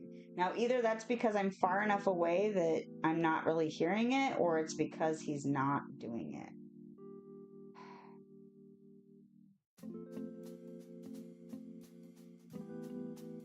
Oh, that means I have to remember to go to the school for a performance on Tuesday night.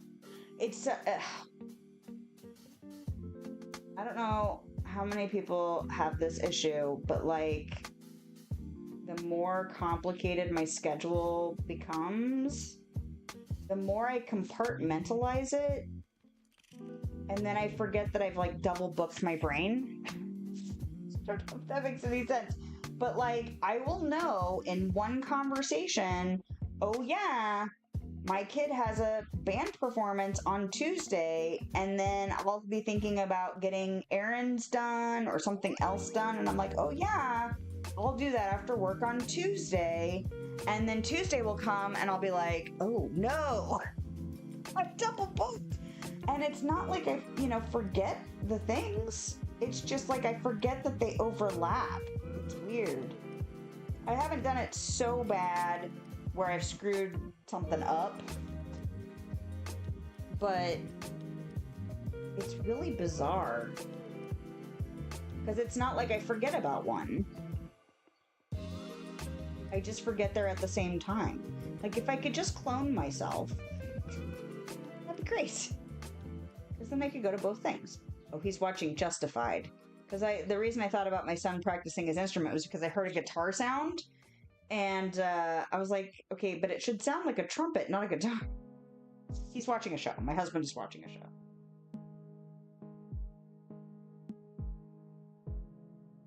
That's what's happening. All right. Oh no, I screwed it up. That's all right. I screwed it up, even though there's no possible way for me to screw it up.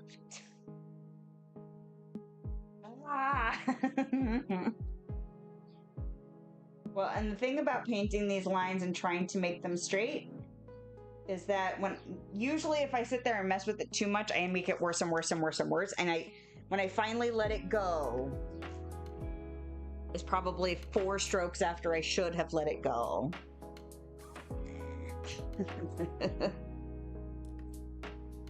Oh man, I wish it was slightly warmer out here. It was so nice yesterday, and then it stormed last night. It'll be in the 50s and 60s all week, which isn't a bad temperature. It's just because the garage is mostly, it's not mostly concrete. The floor is concrete, which means it holds on to cold really bad. It just makes the whole room feel cold. And I should have I have a little portable radiator space heater thing. I probably should have plugged that back in and turned it on. It probably would have saved my feet, which are the real problem with the cold. Oh well. Only one green on this side. Well, this is kind of a blue green, I guess. How did that happen? There's a ton of teeny tiny little spots too. What was I thinking? What was I thinking? Oh. Oh well. I can't change the choices I made last year, so we'll just have to cope.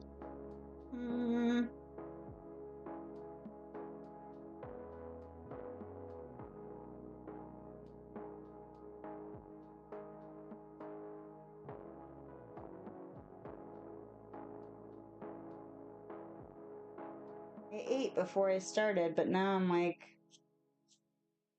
hungry again. Oh, I know why I'm hungry again, because the thing I ate wasn't very big. My husband got these little microwavable ham and Swiss hoagie things, but they're definitely part of a meal, not a whole, like they're not huge, so I feel like they were expecting you to have like, you know, chips and something else on the side. So my body's like, excuse you, that was not enough food. And then I tell my body, but sometimes I don't remember to eat it all before stream, so you should be grateful for what you got. And this is how we're weird today. This is how brains are weird today, because I'm having an argument with my stomach out loud. Although technically I usually have arguments with my brain out loud. So it's nice to shift to a different part of my body.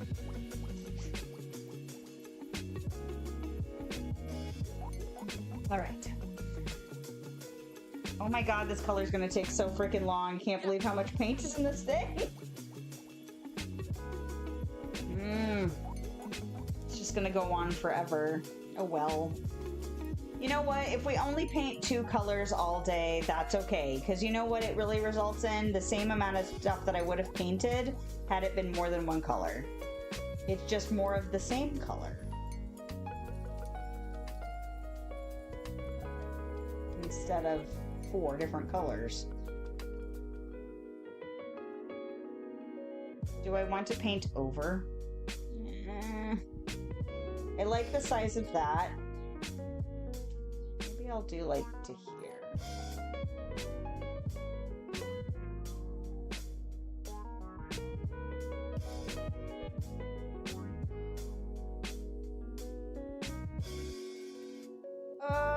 I also kind of wish I'd already done a fire pit. I need to check to see if the weather is supposed to, because we were supposed to get rain all weekend.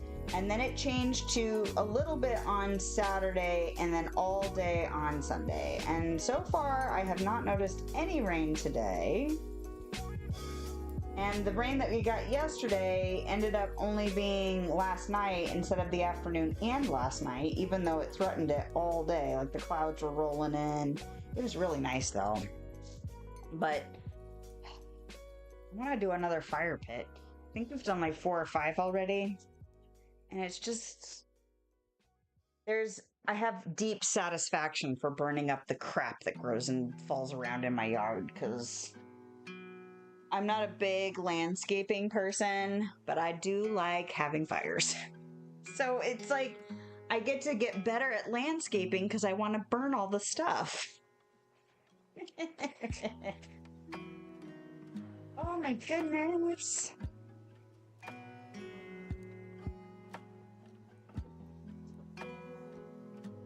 Oh, that's right. I don't know what happened with this blue. But it got messy all around the borders.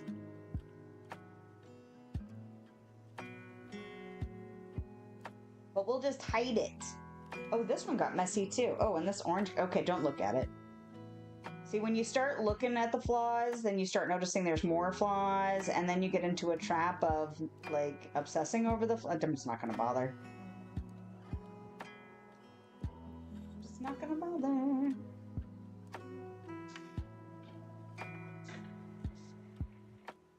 I did want to try and get more music downloaded for stream, but I feel like I've got a decent amount on the laptop. but I've been meaning to make time for it on both the PC and I download music on the PC so that I can use it for editing purposes. But then I usually download it on the laptop because it's less taxing on my computer to have it run from a downloaded state. And so I always feel like I could add more to both of those things. And I just don't ever remember to make time for it. Or the times that I think I should be able to do it, I realize I really need to have my brain not listening to music for, like, finding new music. Like, if it's just putting on music for occupying the brain circuits, that's one thing. But, like, if I'm trying to edit and discover new music at the same time, I don't feel like I'm giving either one all of its, I don't know, all of the necessary brain capacity, I guess. Because I've tried to do it a few times and it felt like not awesome. Okay. Oh, man, a lot of the squares on this one got messy on the edges. I don't know why.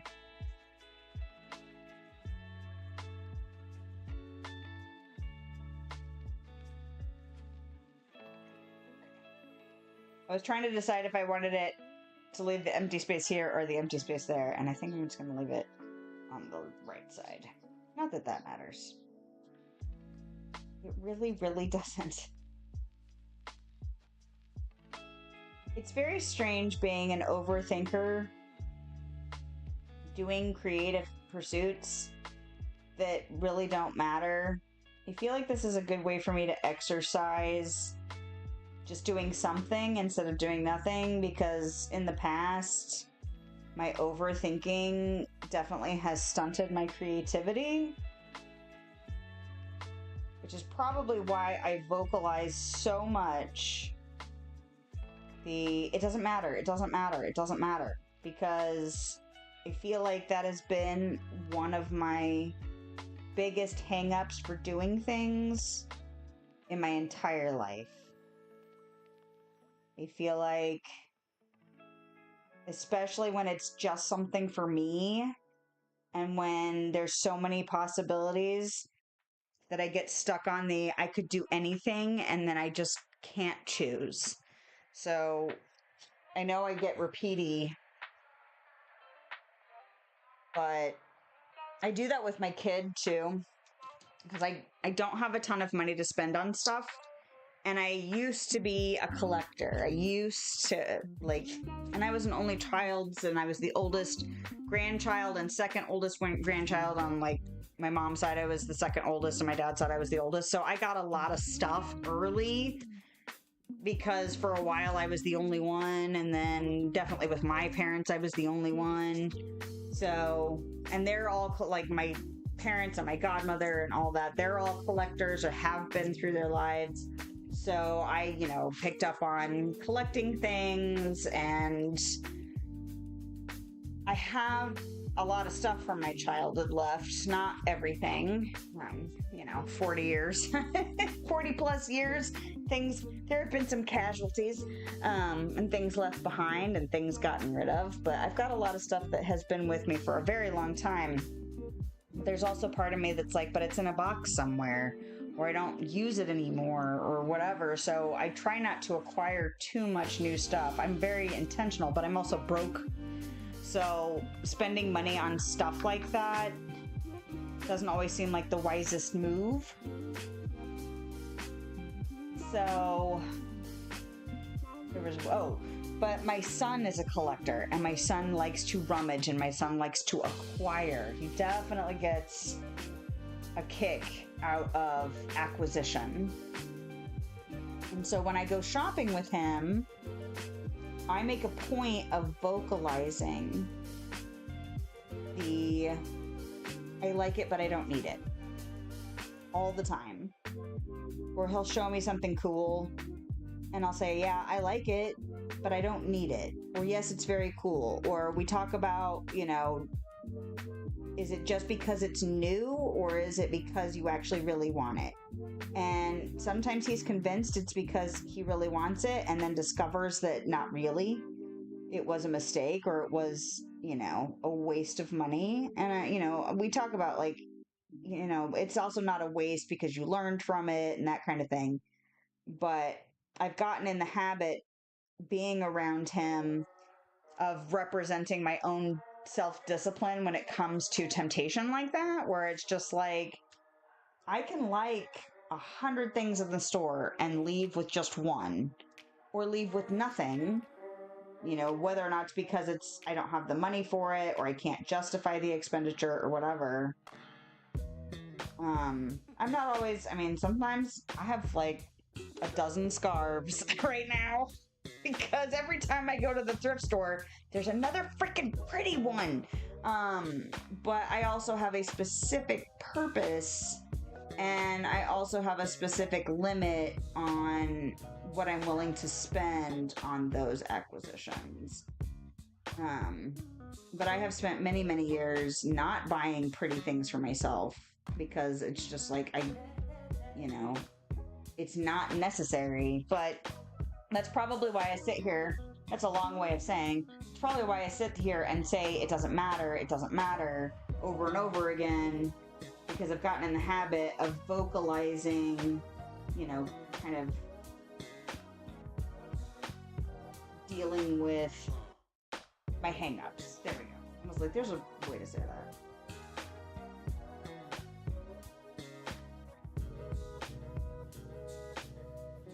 So apologies if my repeatiness is not your cup of tea.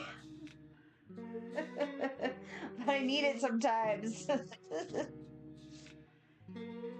Oh man, and I did acquire those wind chimes I was mentioning at the beginning of the stream, and I have a weakness for hippie stores. Oh my god. There was so much cool stuff there. My son still needed to spend, well, he didn't need to, but he still wanted to spend money he'd gotten for Christmas. And he'd never really been to a hippie store, so he was like, oh my god, can we come back here? Like, we walked in the door and he was already asking to go back.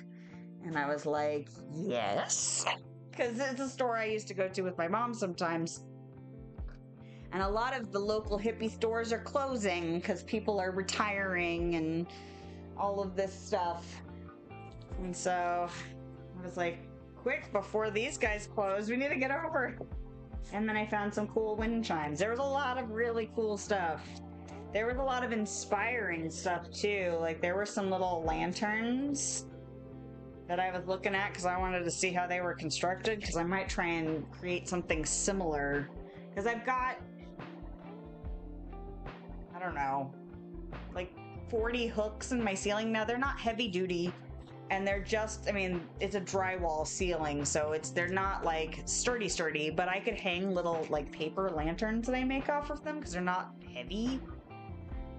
I really want to get some of those like indoor-outdoor lights. They're meant to be like weatherproof. The bulbs are plastic so they don't shatter, and then they're multicolored. So they're meant for like outdoor like deck spaces, but I want to put them in here. And then if I made like little paper lanterns and then they light up in different colors. Okay. This project first.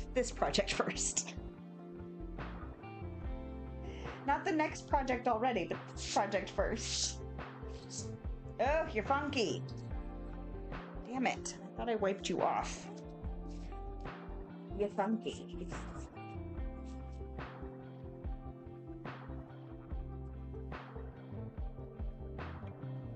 I was, you know, I knew that the leaves that I'd gotten in the garage over the fall and winter and stuff were bothersome. I didn't realize how much they were bothering me until they were all gone yesterday. I was like, I can't believe how pleased I am that that's cleaner over there. I mean, like, it's not clean. I still need to dust. I've got a really long pole for my duster, so I can dust out here really easily. And so it's not as bad as it could be, but there's definitely some cobwebs. But just getting the leaves out was just like, it was amazing how much better I felt about the space. And I knew it was bothering me. I just didn't realize just how much it was bothering me, you know? Just paint. got way more of this green than you need to think about. So just paint. It's also relatively solid looking. Like some of the metallics can be, actually, like this one's pretty thin. Some of my paints are pretty thin. Not that I'm going to do multiple coats, I'm not doing that. But sometimes like you can sit here and kind of thicken them up as you're painting. This green is actually covering really well, which makes me also need to use less of it every time I put it down. Which makes the paint last even freaking longer. Not that it needs any help. It really doesn't.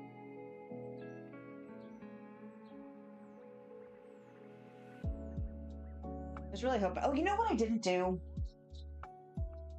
I have this huge list. Well, it's not huge. It could be bigger. I have this list of stuff that I really need to get done. And I forgot to write down dyeing my hair.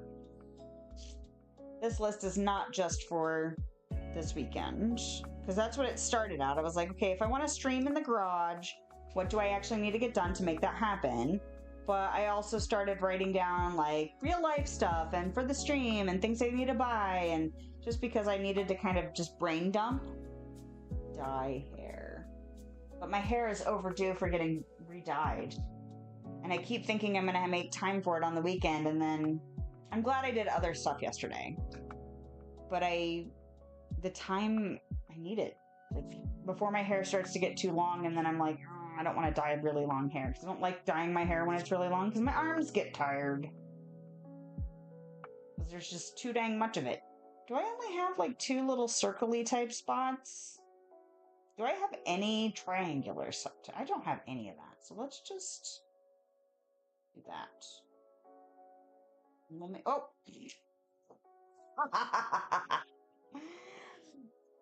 There's a kind of triangular type spot right there. Oh well. Now we'll have 2.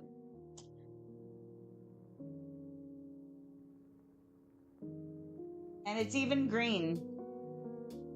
Alright, the likelihood of both of these ending up in the same cutout though later... slim.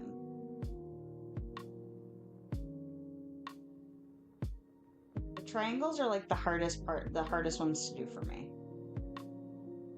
Circles are not super difficult, especially if I'm not making them perfect. But I always feel like, oh, I've got a grasp of where this triangle is going to go, and then as soon as I start painting it, I realize it's going to end up like significantly larger than I intended it to. Like, I thought it was going to stop about here, and it's almost an inch taller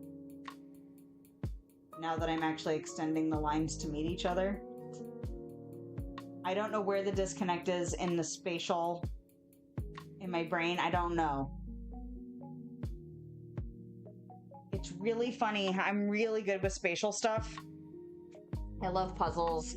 I do a lot of space management at work. Like, there's just a lot of stuff that I do where I can visualize things and I can see how things will work together. And then stuff like that, gap. Don't know why. You'd think it wouldn't be any big thing. And yet my brain just never... Eventually something might click. Because that's always possible. And I finished... Oh, I know why these are here. These are here. I have some blank ones that are kind of propped up on my desk, but it's so that as I'm painting, I can prop them up against these. So I might as well wipe them off while I'm here. Because I actually made it through all of my pieces. Amazing. Ugh. So nice. But I also want to wipe down the desk that is under where everything was sitting. And then when I get all the paints done that are sitting on my desk, I can wipe under the spot under where they were sitting. And then that desk will be more clean than it was when I started. Yay. That's how we incorporate the cleaning in, so it's not just all cleaning. We also get fun stuff like painting. Okay, is that legit all I had to do? I think so. Excellent. What am I going to do with this now? I'm going to shake it around. And I tuck it into... I feel like that's probably not a good idea. These handles are not huge.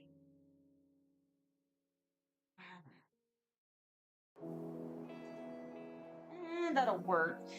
It's not ideal, but it'll be fine. At least it's out of my way, and that's the goal.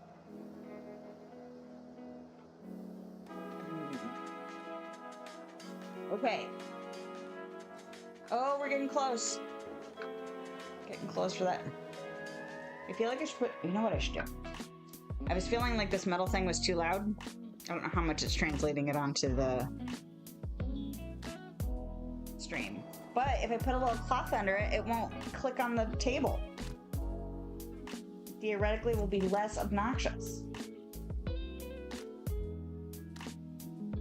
Oh, it's cardboard. I was like, how random piece of yard funk got on my shirt?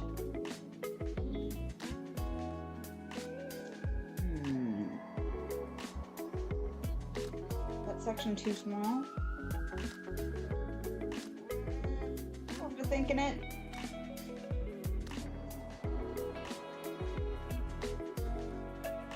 The section I would have done if I had not taken a second. See, and this is the problem. Sometimes when you overthink it, it's fine and it actually makes things better. The section I was going to do was small, but I want to use up this freaking paint. So I took a little bit more time and said, oh, if I make it go to here, that'll be better. Probably why overthinking persists is because sometimes it's helpful.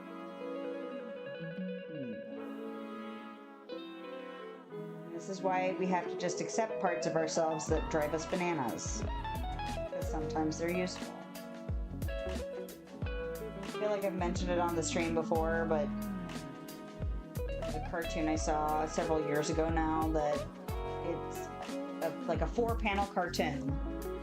And the first panel is it 4 panels? I don't know. The first panel is a knock at the door, and the person goes to answer it, and at the door is like your inner demon, or their inner demon, because it's about them, right? And I can't remember what they say, but then you know, instead of it being, you know, slamming the door in your inner demon's face or whatever, the ending panels are them having tea together. Like the inner demon, inner critic, whatever voice inside your head that tells you you're not enough, not doing good enough, not whatever. Instead of, you know, running from it, it's like, all right, well, let's work together then. Let's sit and have a chat. And I always really liked that. Liked that idea a lot. You're overthinking it. There's like a ridge of paint. I usually try not to have paint when I'm painting the edge line, like a lot of paint on my brush, because I don't want to leave little ridges, but it doesn't matter. It doesn't matter. It's fine.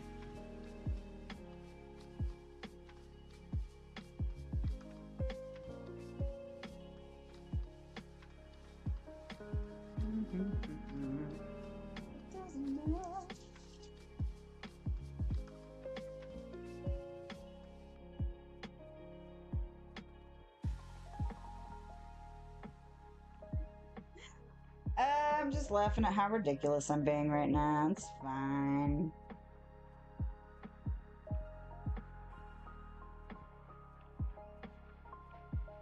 I can also tell that since it's been so long since I've worked on this, that my practice for just keeping moving is not as, like, I'm gonna have to, this is like a warm-up run, right? Where I'm getting used to doing the thing again.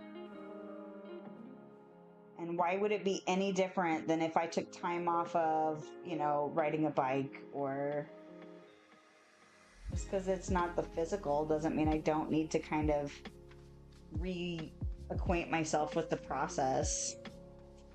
I'm not exercising physical muscles, but I'm exercising other things.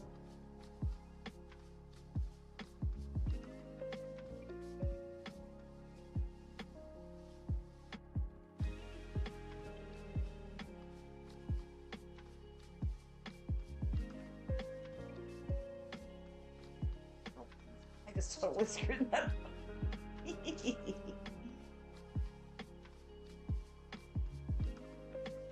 Just turned it over. I was stubborn and tried to paint it upside down, and then it was like wah, wah, wah.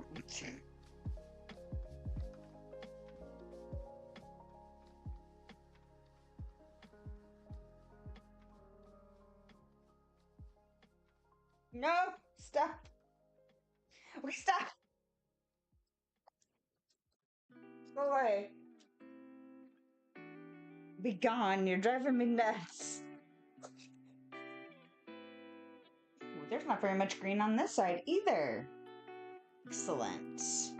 Oh, there's a little bit of chunkies in the bottom, which means I'm actually pretty close to being done. Huzzah! Sure. It's right here in front of my face. You know, I have a ton of greens, so sometimes like this is kind of green, and this is kind of green, but they're not really, you know, greens. You know, it's a yellow green and a blue green, and it's just amazing to me that even though this is not the first time I have used too much paint in this project, where I put out way more than what I need of the color that I'm working on. And yet I can still run into things like this, where there's almost no green. Like, I know I have other greens.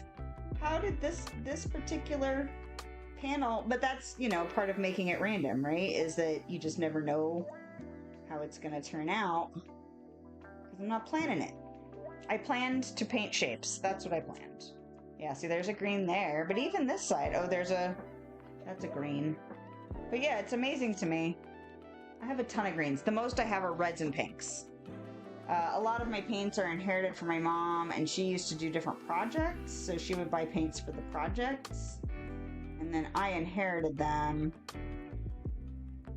And that's why those paints are 30 years old. That's the story of that. All right.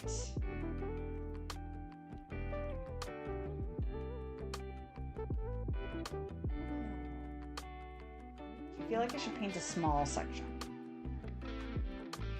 because this is almost not enough, but it's too much to not do anything with.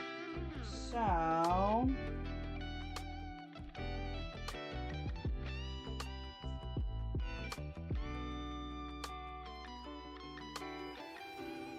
see, I want to kind of, this is the size of spot I'm looking at. But if I really wanted to do it, I would go up and then over a little bit.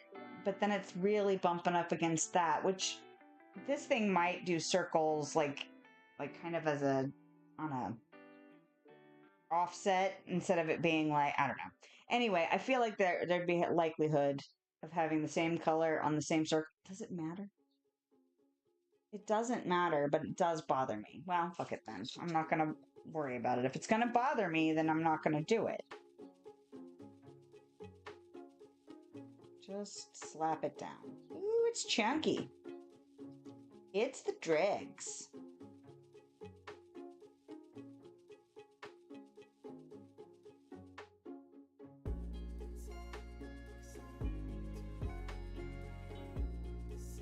it's the dregs.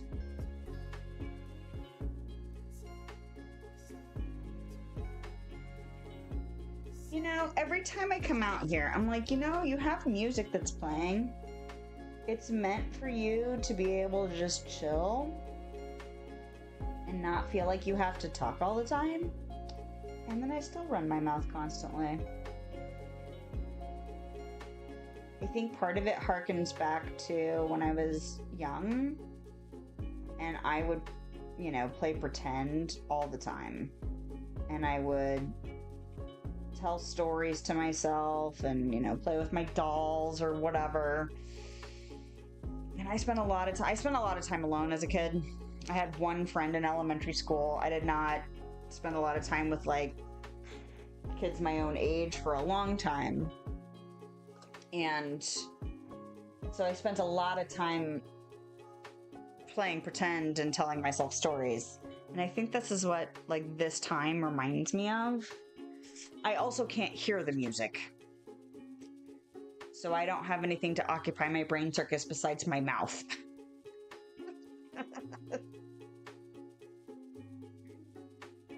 All right. I only have enough for one little chunk.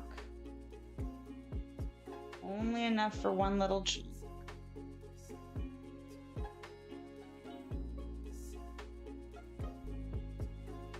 And after, ooh, God, it's nasty. Okay. It's so chunky.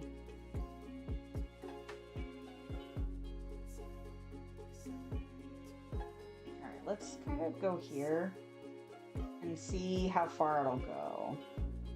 I just remembered why that one piece had such nasty edges on it.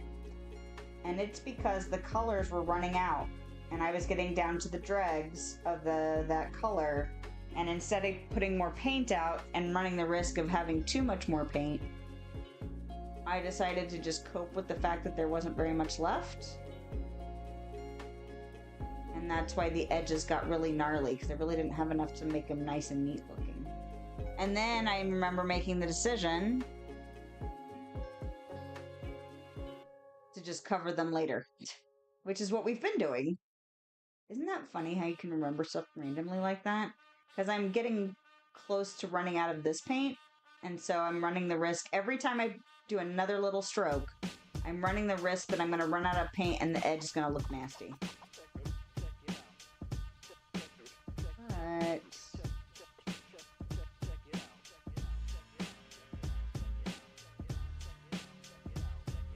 that's alright.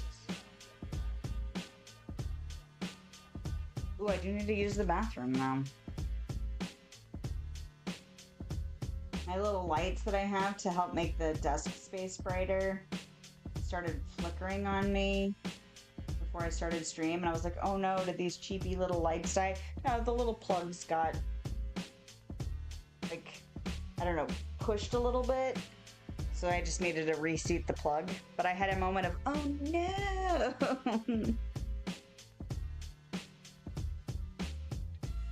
I don't really want to spend money on lights right now. Really, I have things I need to spend my money on right now that are like real life important. I did get new glasses though. It's weird. This is not where I need to go for that. Yes, this. I actually have two pairs of glasses, and it's weird.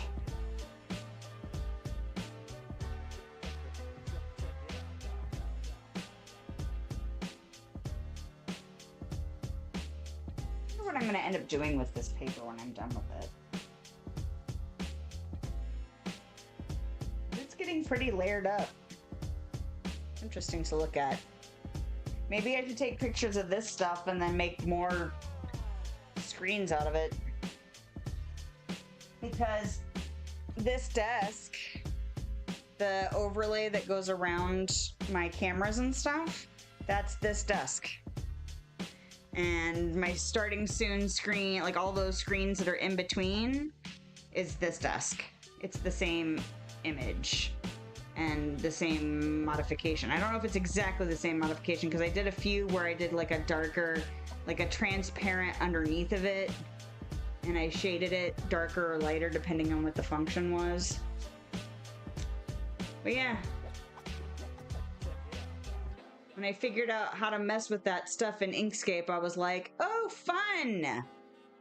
Because I've been wanting to, besides not having the money to pay somebody to do the work for me, I've been wanting to experiment with how to do a lot of that stuff myself. So it was really kind of a kismet moment when I realized I could mess with the picture I had taken of my desk to make my own little screens. I mean, they're not super fancy, but they're mine, which was fun. laptop has gotten super. You know why my laptop is super dusty? I've been dusting stuff. Have big brain thinking. All right. Well, that's a good breaking point. Although I do need to. Hold on. I need to try and get this cleaned out. It's the palette being messy is not super problematic, but I like getting the color on my dress.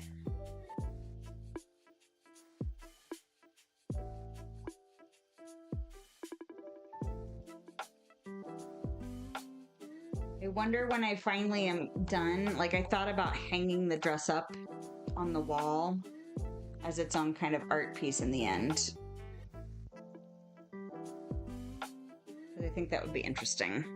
But I'm using it right now, so I can wait. Maybe I should make it a little hanging spot to where when I'm not using it, it does look like an art piece, but then I could just take it down. There's really not a good spot to do that in here, though. There's like pretty much every inch of wall is lined by something. So putting stuff up and down on a regular basis would be tricky.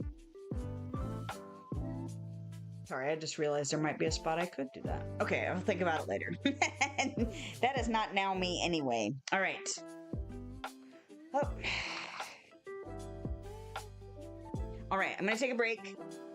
Oh gosh, it's already 2.5 hours. What the hell just happened? I went from, oh, it's only an hour to 2.5 hours. Okay, well, I'm gonna take a break. Probably get myself another beverage, probably get myself a snack, use the bathroom for sure. But if you need to do any of those things, this might be a good time. If you don't stick around through the break, don't forget to follow and sub and like and all the things. And I will be back in a few minutes. If I can remember how to do that here. Oh, I can do that here. That's how we do things.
man, I'm gonna have to fix those transitions. It's very done. But, you know, I got the big check boxes done. So if I have little check boxes after today's stream, that's perfectly fine. I'd rather have little check boxes than big ones. Now I need to double check everything. Make sure that my audio is still doing what it's supposed to. Yes, that looks fine. All right, we'll do this one. Check it. Make sure it still looks good. Oh, no, wait. Okay, that still looks fine. Good. And then... do not stop. I know what it is. Leave me alone. And then I want to check the other one, just in case. Oh, ding. That was my phone. I forgot to put my phone in Do Not Disturb. Okay, that still looks good. Okay, good. Huzzah! Uh-oh. Excuse me. My son has started practicing his trumpet, so if that comes through, I'm a parent. This is real life. All right. Can we get a third color done? I don't think so, but we'll do it anyway. Ooh. This one's almost gone. I've got like 3 that are almost gone, which is amazing. The day I run out of all these paints will be amazing because, like I said, actually this is a newer paint, but some of these, all of the metallic, well, most of the metallics I have are old, like 97 cents from Michaels. But I've bought a few metallics, but I think that's been mostly silvers because I run through silver more than I run through other colors. I probably bought them for projects. Any of the Craftsmart stuff is stuff that I've bought. But like, if they, like folk art stuff, or stuff that came from me. Okay, well it still looks wet. Don't pour too much. Don't pour too much. This is where I get into trouble because there's so little left in here. I'm gonna be like, okay, come out, and then it'll go.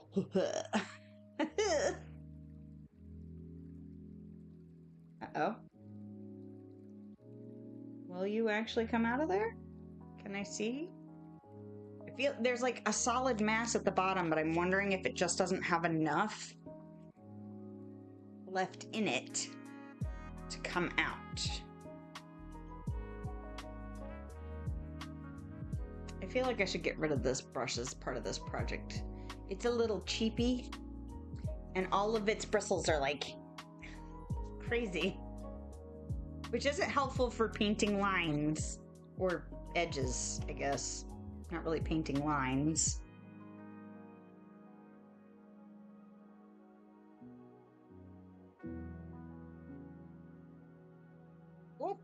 Oh, you sneaky. I was afraid it was going to gush out on me.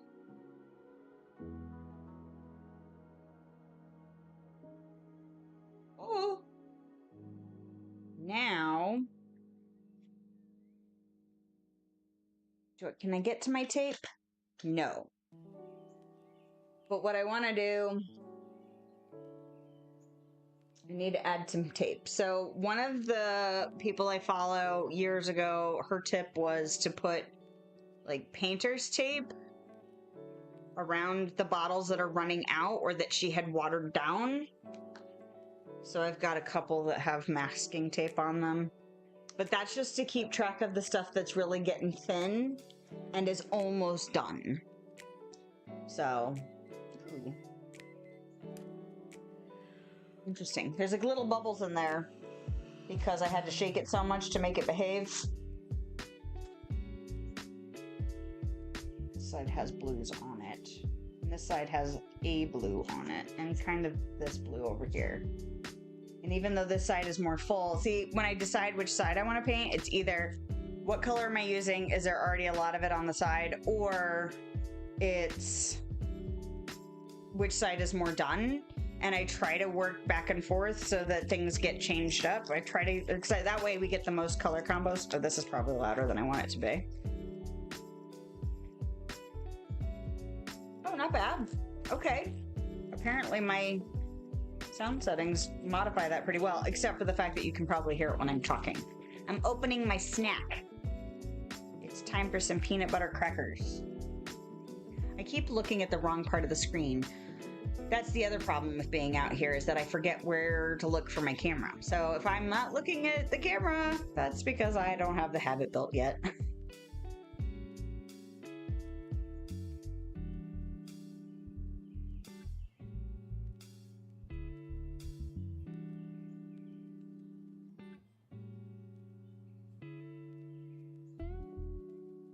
This brush is too big, it's going to be a mistake.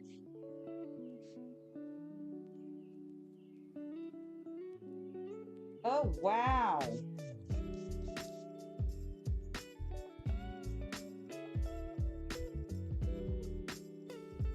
This paint, super thin. It shouldn't already be watered down.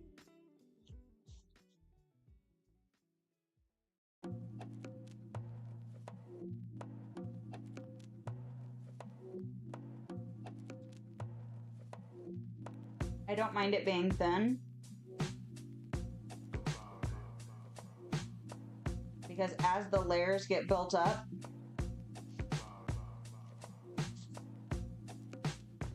everything will become background noise.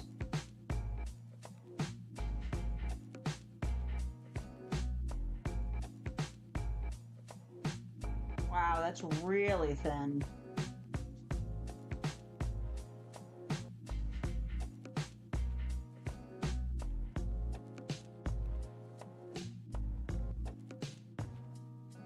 Really thin. Okay.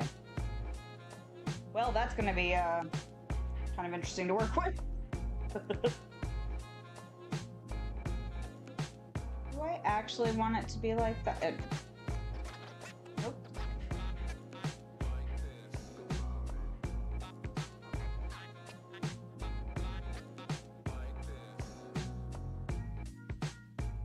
I also try not to put the same kinds of colors next to each other. But sometimes I do,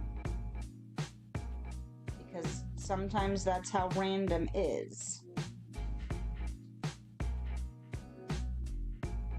My friend and I were actually having a discussion about it when I was making my curtains for my garage.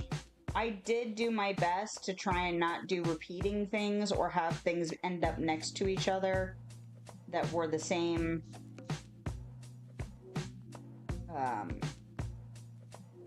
pattern. So if you are not familiar and are interested, I have posted pictures of my curtains. Actually, I posted them both on my Facebook and on my Instagram. Honestly, it might be one of the last things I posted to Instagram. I don't remember. I don't use either one of those platforms to its full potential. I don't have the habits built, and I'm not interested in pressuring myself to try and make those more before I'm ready. So I post things rarely on those platforms. But one of the things I did post was my garage door curtains. So if you're interested in seeing what I'm talking about, that's where you would be able to see the pictures for them.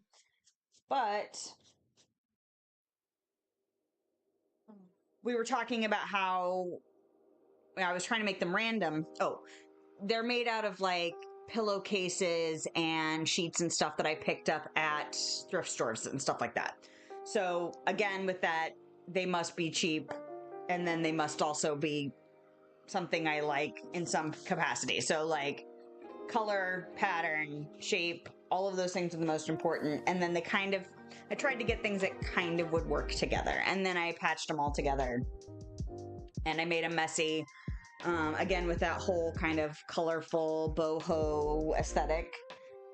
And that way it took the pressure off of needing to make them perfect, because I knew that if I tried to make them perfect, I don't sew a lot and I don't quilt. And so I knew they weren't going to be perfect, but I was like, you know, if I just accept the fact that not being perfect is part of the aesthetic of them, then it'll help me deal with making them.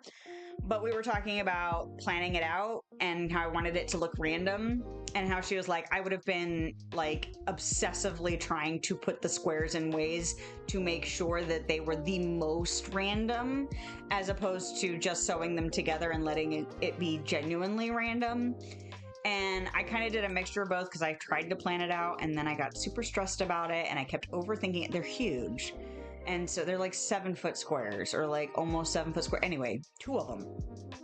And the squares are like 4 inches, I want to say. So it was a lot of squares. And so I tried to plan it out. And I had different quantities of everything because it was all, I mean, some of them I had 1 pillowcase, some of them I had 2 pillowcases, some of them I had a whole sheet. So they were all different quantities. And yeah, I just ended up saying screw it and did the best I could to make it random. And then I would sew them into strips, and then I would sew the strips together. And I did disassemble and reassemble to try and break up things, like if they were starting to line up, but I really didn't end up planning them out very much. And so yeah, there are some things that are repeaty in there, or things where there's like multiples of the same color really close together, but nothing is right next to each other. So anyway, it was random, but it was assisted. It wasn't planned random, it was assisted random. But I don't mind if like the blues end up next to each other. Sometimes they will.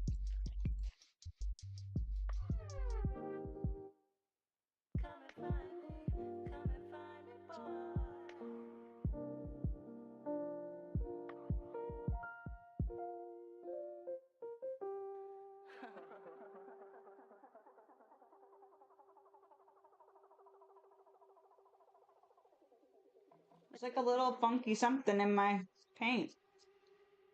Probably like a piece of lint or something.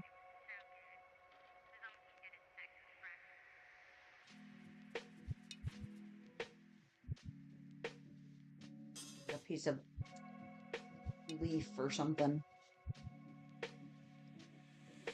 Well, that means this blue is actually out of the rotation now. I have other things I could do. I could do the inking around the edges kind of thing, like pseudo inking that I do, because I don't actually use ink. Oh, this brush. It's giving me the business.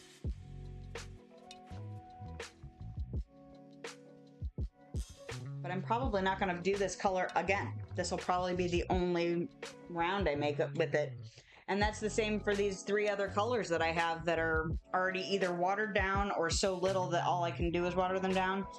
But I will end up using every little bit that I can squeeze out of those things. I might even cut the bottles open and make do with some stuff. Where do I want to put you? Put you here. I forgot how much this brush was a pain in the ass, though. Because it's so big, and the bristles are actually pretty stiff. Probably because I have used this for gluing purposes, this particular brush.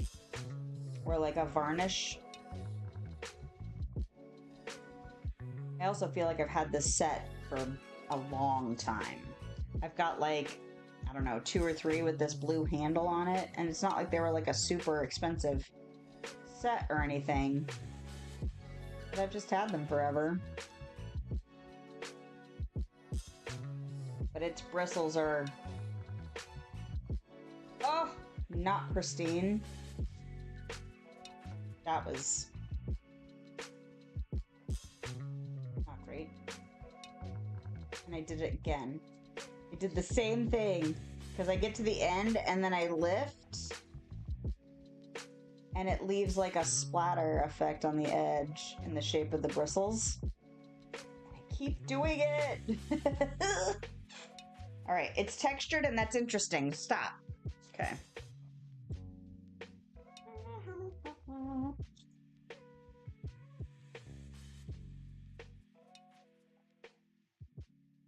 All right. Well, I might actually get this color done. I might get this color done. I want to do, I'm pushing it.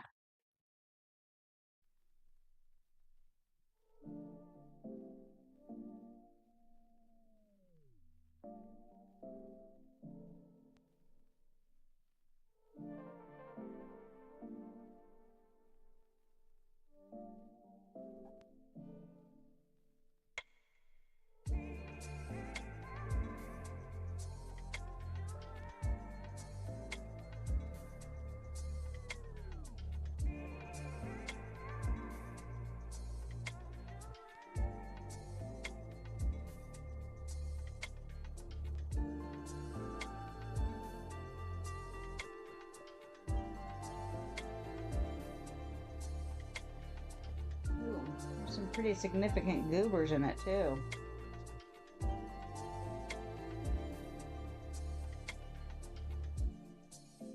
I'm gonna end up having to break that other chunk up over there into 2 pieces.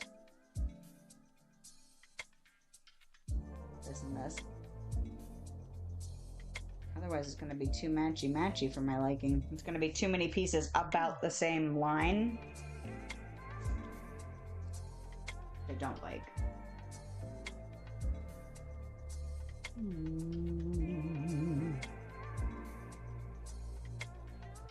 Yeah, these little goobers in here are disgusting.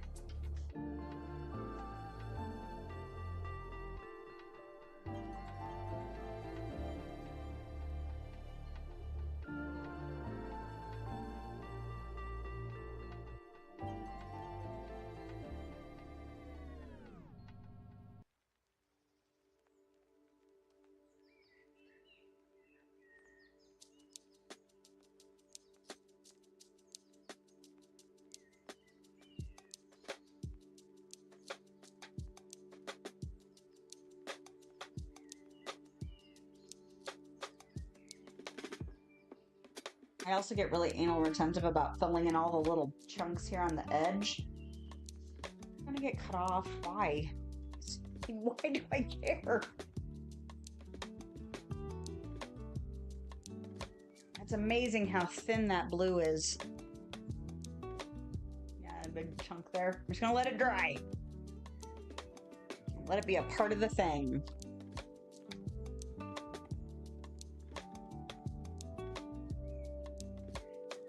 What do I need? I need a piece of paper.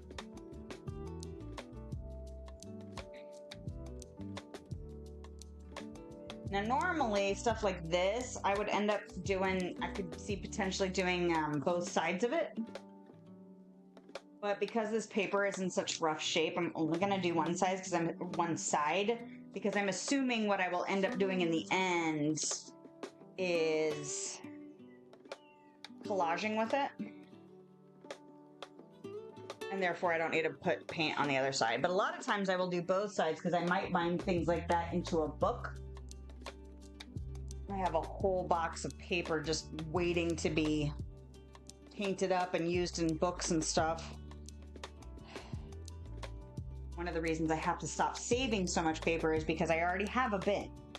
I already have more than what I need on the projects that I have in mind and am actively working on. So, you know, you're not into making recycled art yet, but are thinking about using recycled materials for creative pursuits, I would recommend strongly that you set limits.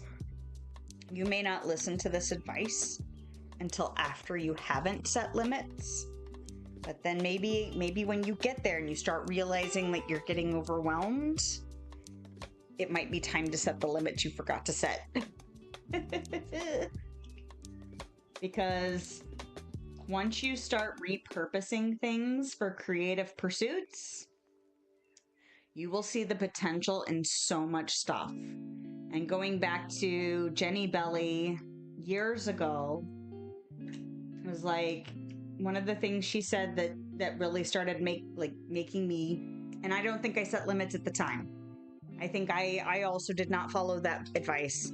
But essentially, she was like, oh, I'm starting to accumulate too much of XYZ type stuff, and now I need to figure out a project to use it up.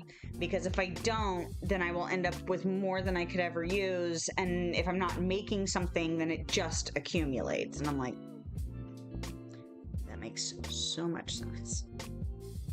So,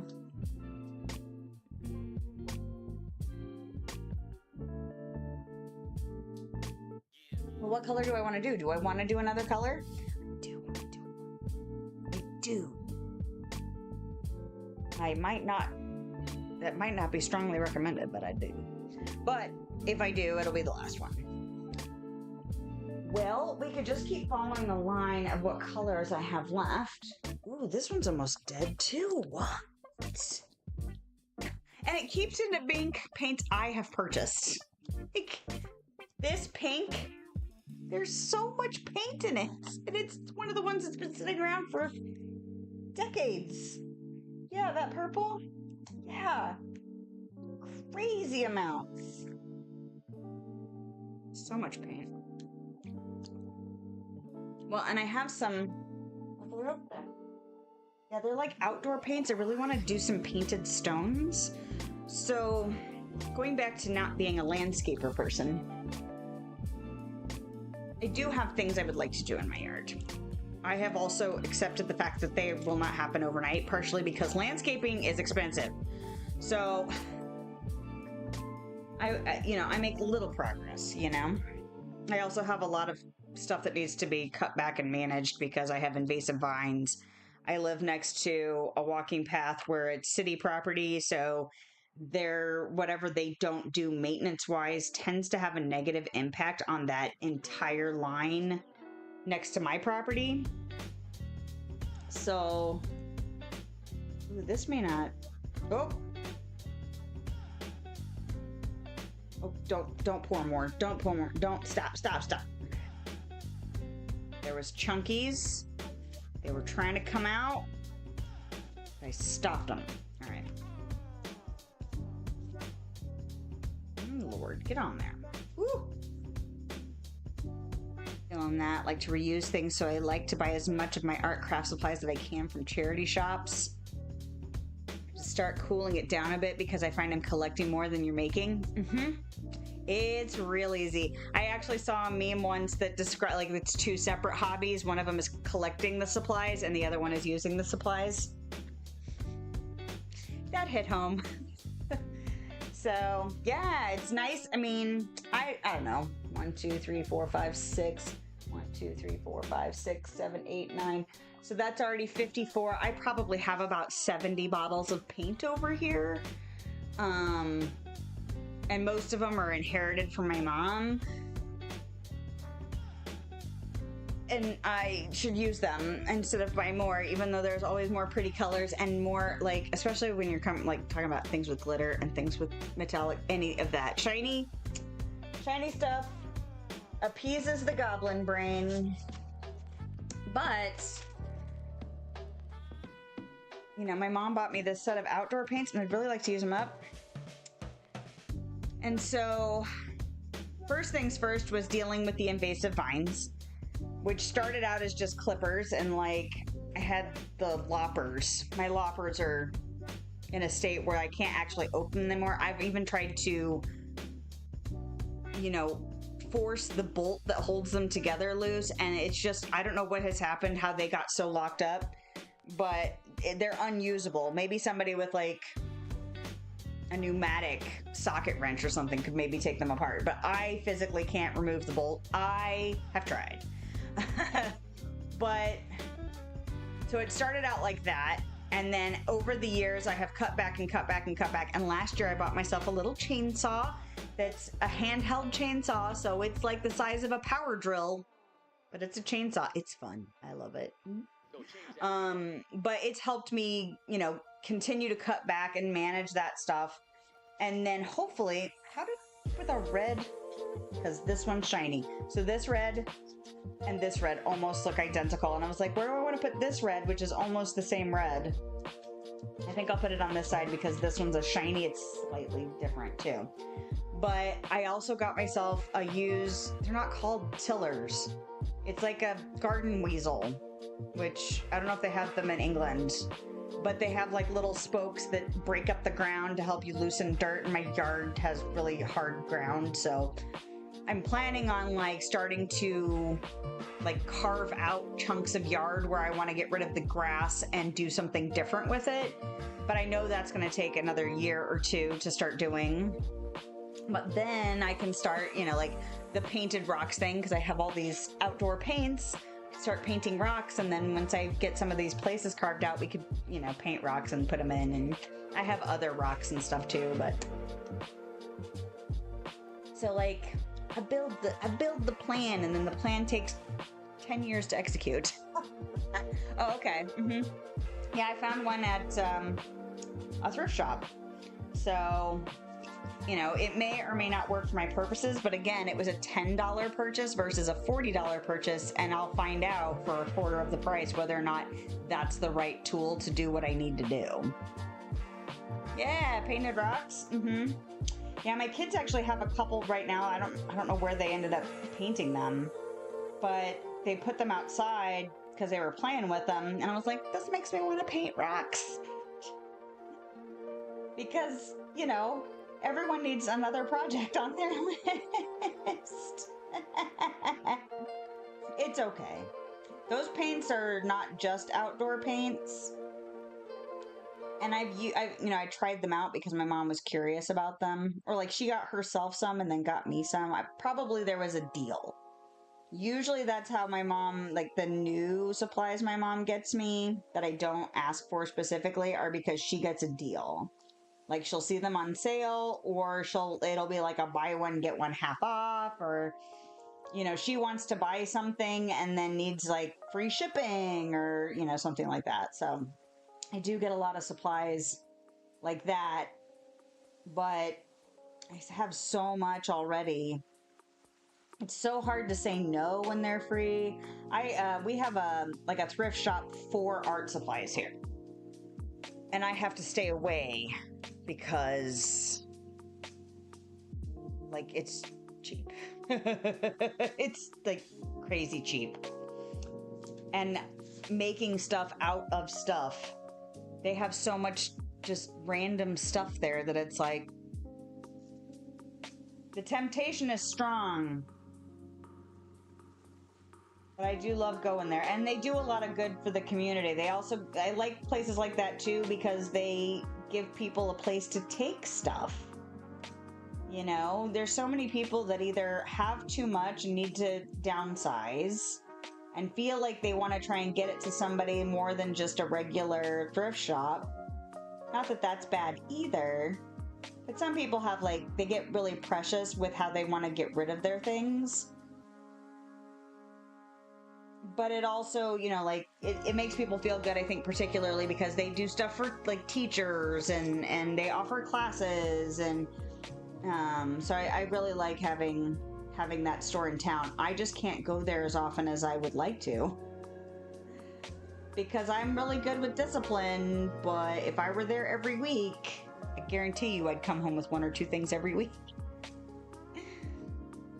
I have one here that's like 80% art supplies. Went there the other day and I left with a bag full of stuff. Yep. Yeah, and it's like, it's such a catch-22 because it's just like, you feel good because you're helping them, but also then you're like, I really got to use the stuff. My mom's starting to go through her stuff that she has accumulated over the years. I did get a new little metal file box, though. I'm a sucker for anything that used to be in a library or anything that, like old metal filing boxes of any kind. I have...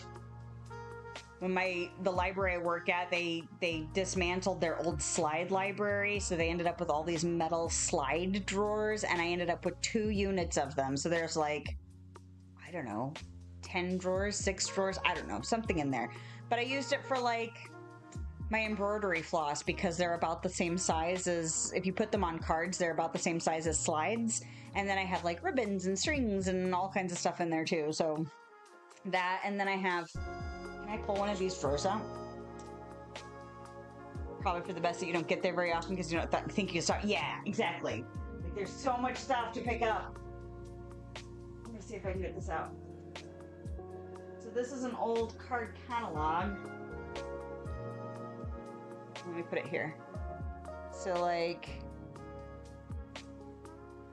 all of these little, and these are actually old, you know, it looks like these might be checkout logs.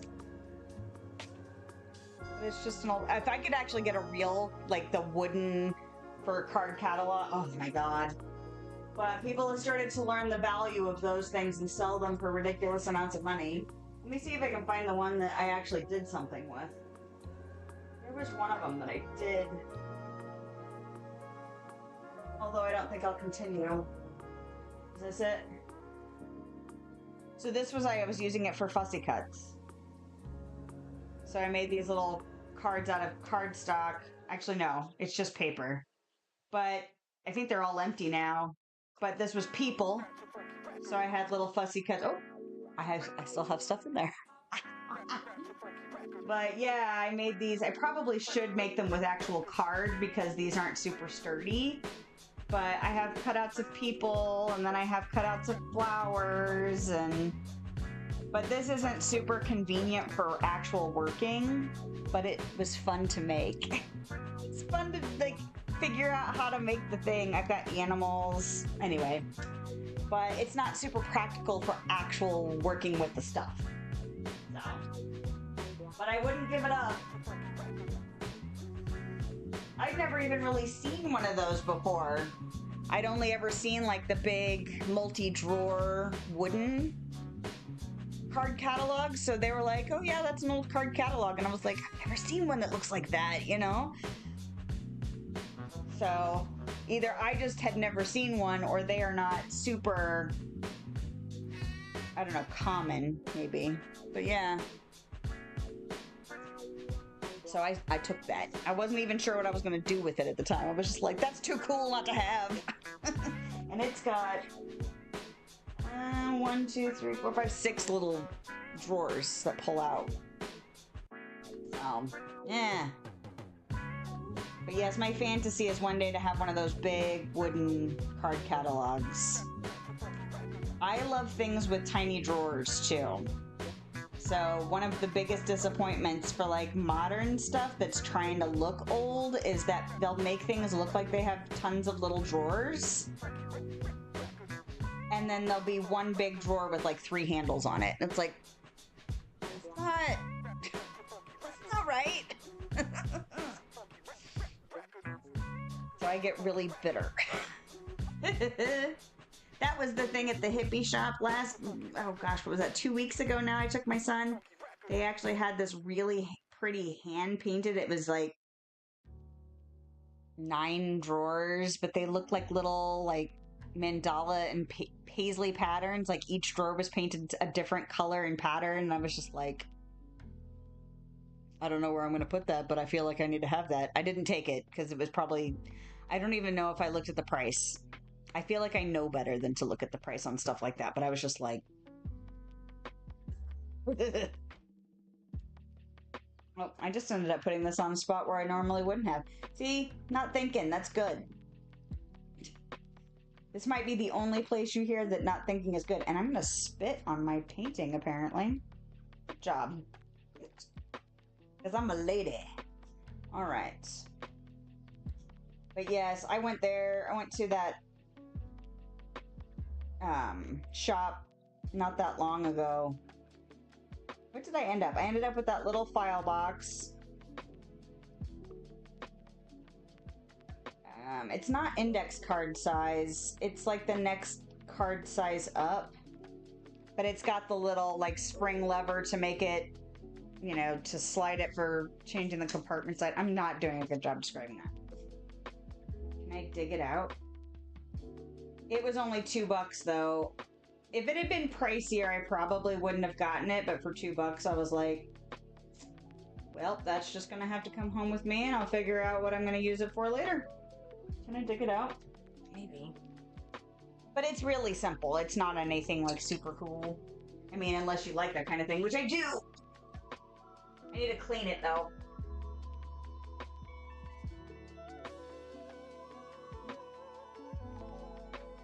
But it's just a file box. Oh. But you put, you know, stuff in there, and I know there's a size up from index card, but it's kind of like that. And it's even got a little spot for a label if you wanted. But like I said, if it had been more expensive, I probably would have just left it, but they priced their stuff to move. So I really didn't get a ton from there. I got some clips, like some little badge clips, because they're super functional.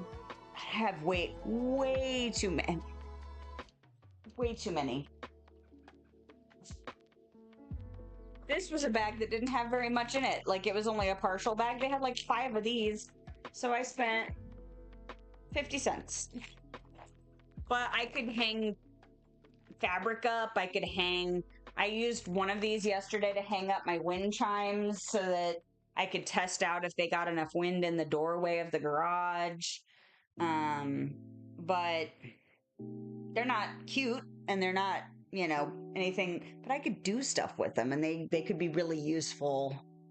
I use clothespins a lot, and so I could see having these be a useful alternative if I need something that's a little bit, they've got like kind of little grippy metal teeth, so I could see them being, because sometimes clothespins things slide out. So I was like, for 50 cents I could have way too many of these, that's fine. But I feel like I put a lot of stuff back that day. I also did not look at any of the magazines, and they had a bazillion National Geographics, which are, if you collage at all, they're like crack. You can do so much with National Geographics. That is something I want to try out someday. There's a way, the inks they use, you can do stuff with, like, there's certain types of like grease cleaners that break down the inks and then like distort the images in a way that's almost psychedelic looking in the end. And National Geographics are one of the few magazines that do it. And I've always wanted to try it out. And it's just how their magazines are printed. I'm sure there's other ones that do it, but I don't know which ones they would be. You'd have to play around. You can do it with some photographs too. Anyway. Do I want to paint on that side? Yes.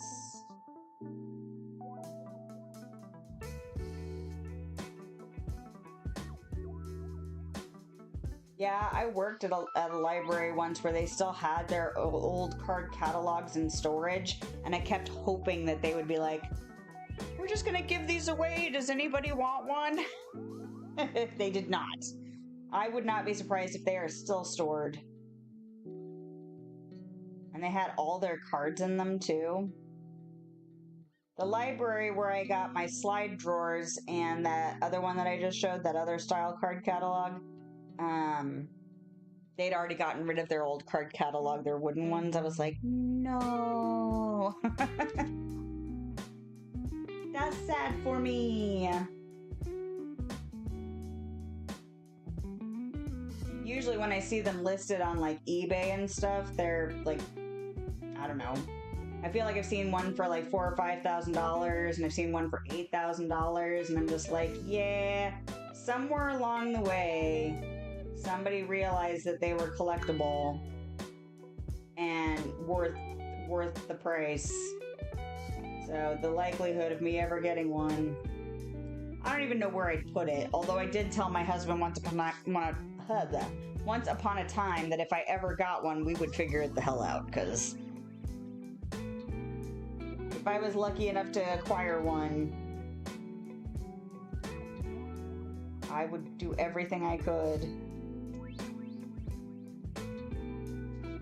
That may or may not be true in the future. Yeah, I don't know. Maybe for a card catalog.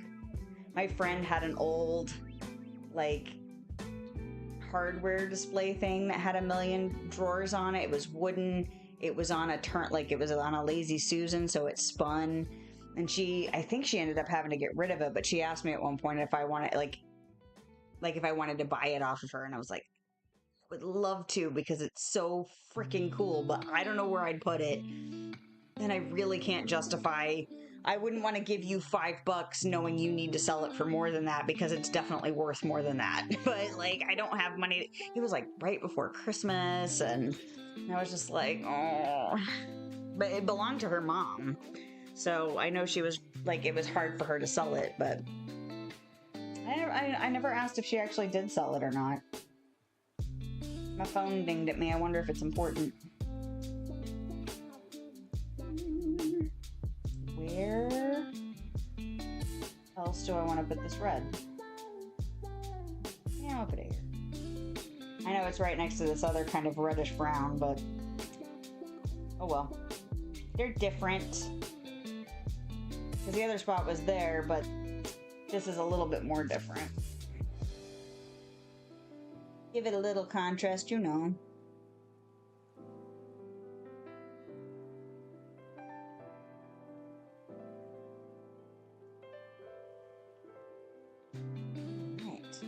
How's your editing going?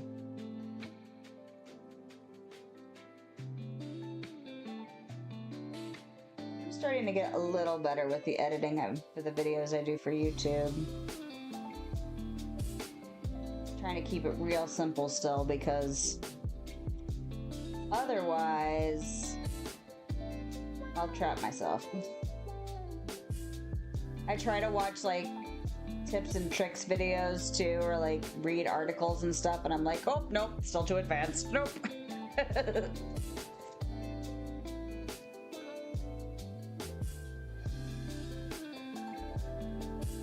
Oh, you know what I'm gonna do? I'm gonna have another peanut butter cracker thing. There we go.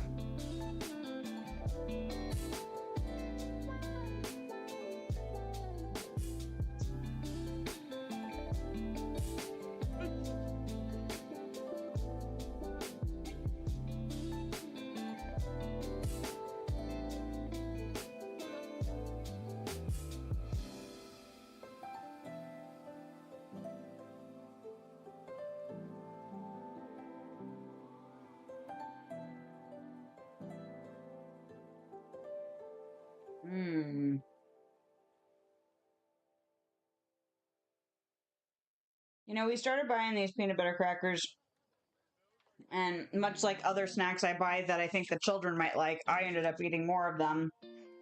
And then I burnt myself out on them. So this is the first time I've had one in several weeks. And I forgot how satisfying they can be. I was like, these are actually quite tasty. Very nice.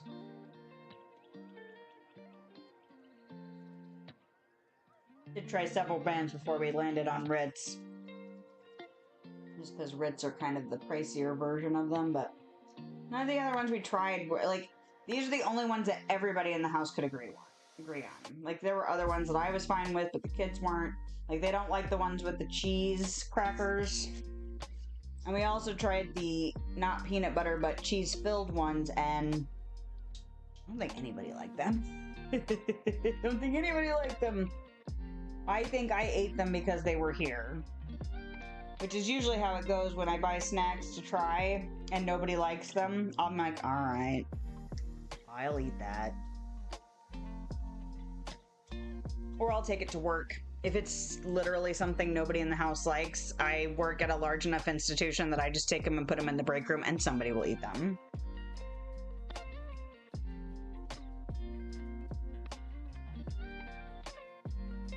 Alright. Oh, good. I was like, oh no, I have too much red in here. But there's goobers in the bottom, which means it's really not as much as it looks like.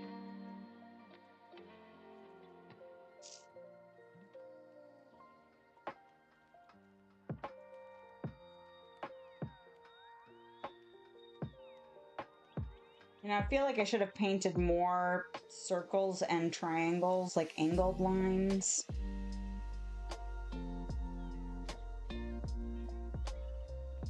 I was just thinking about the fact that, oh, I didn't, but I have a circle, like a half circle here, and that's about it, and I have one triangle here, and that's it. But when I cut these up, there won't be very many that have those kind of lines on them. Hindsight. Well, and if I have to do more boards than what I've already got prepared, like I'm already working on, I could always do more then too. But I mean, the shapes are going to be circles. And I don't know how much, like, say I cut this down into a circle. That doesn't mean I have to put this line going up and down. I could turn it, you know, before I attach it.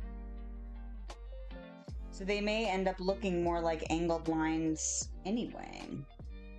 I still don't know what I'm going to use to connect them to each other. I have a lot of baker's twine. This is not where this goes.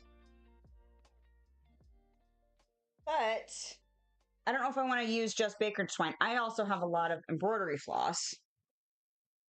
Because I did go through a cross-stitching phase as a teenager, and then, much like many of the other supplies, my mom had also, I don't remember, she probably used embroidery floss for a bazillion different types of things, because my mom does so much different stuff. Anyway, so I have inherited embroidery floss. Oh, I'll put it on this side. So I could use that too. This is not going to be an outdoor decoration, so it doesn't have to hold up to the elements in any way.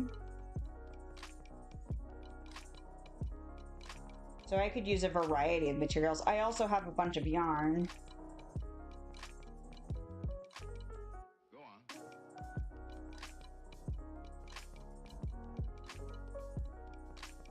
Oh, that's what I almost got tempted by. They had carpet samples.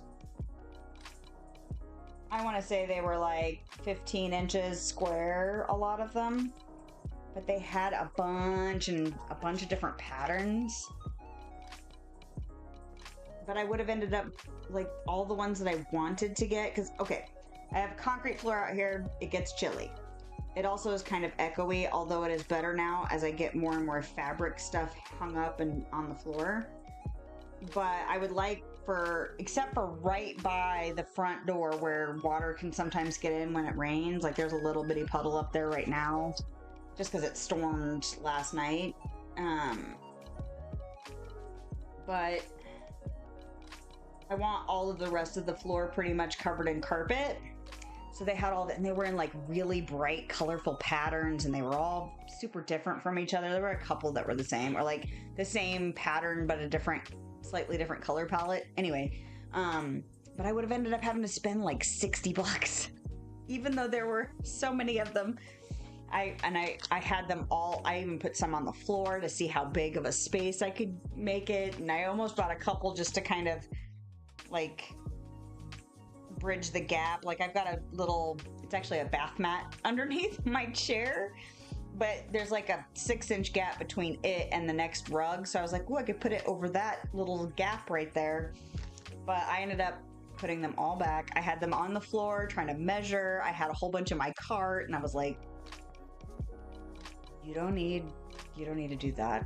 You don't need to do that. Just put them back. There's part of me that still regrets it, but it'll be okay. Whatever's meant to play out will play out.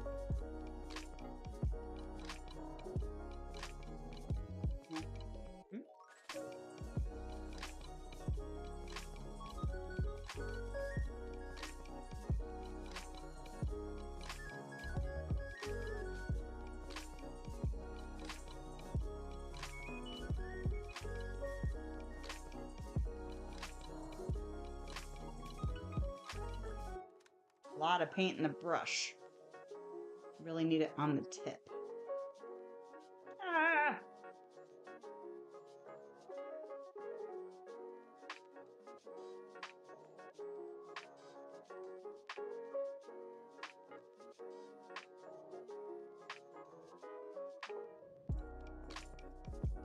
All right.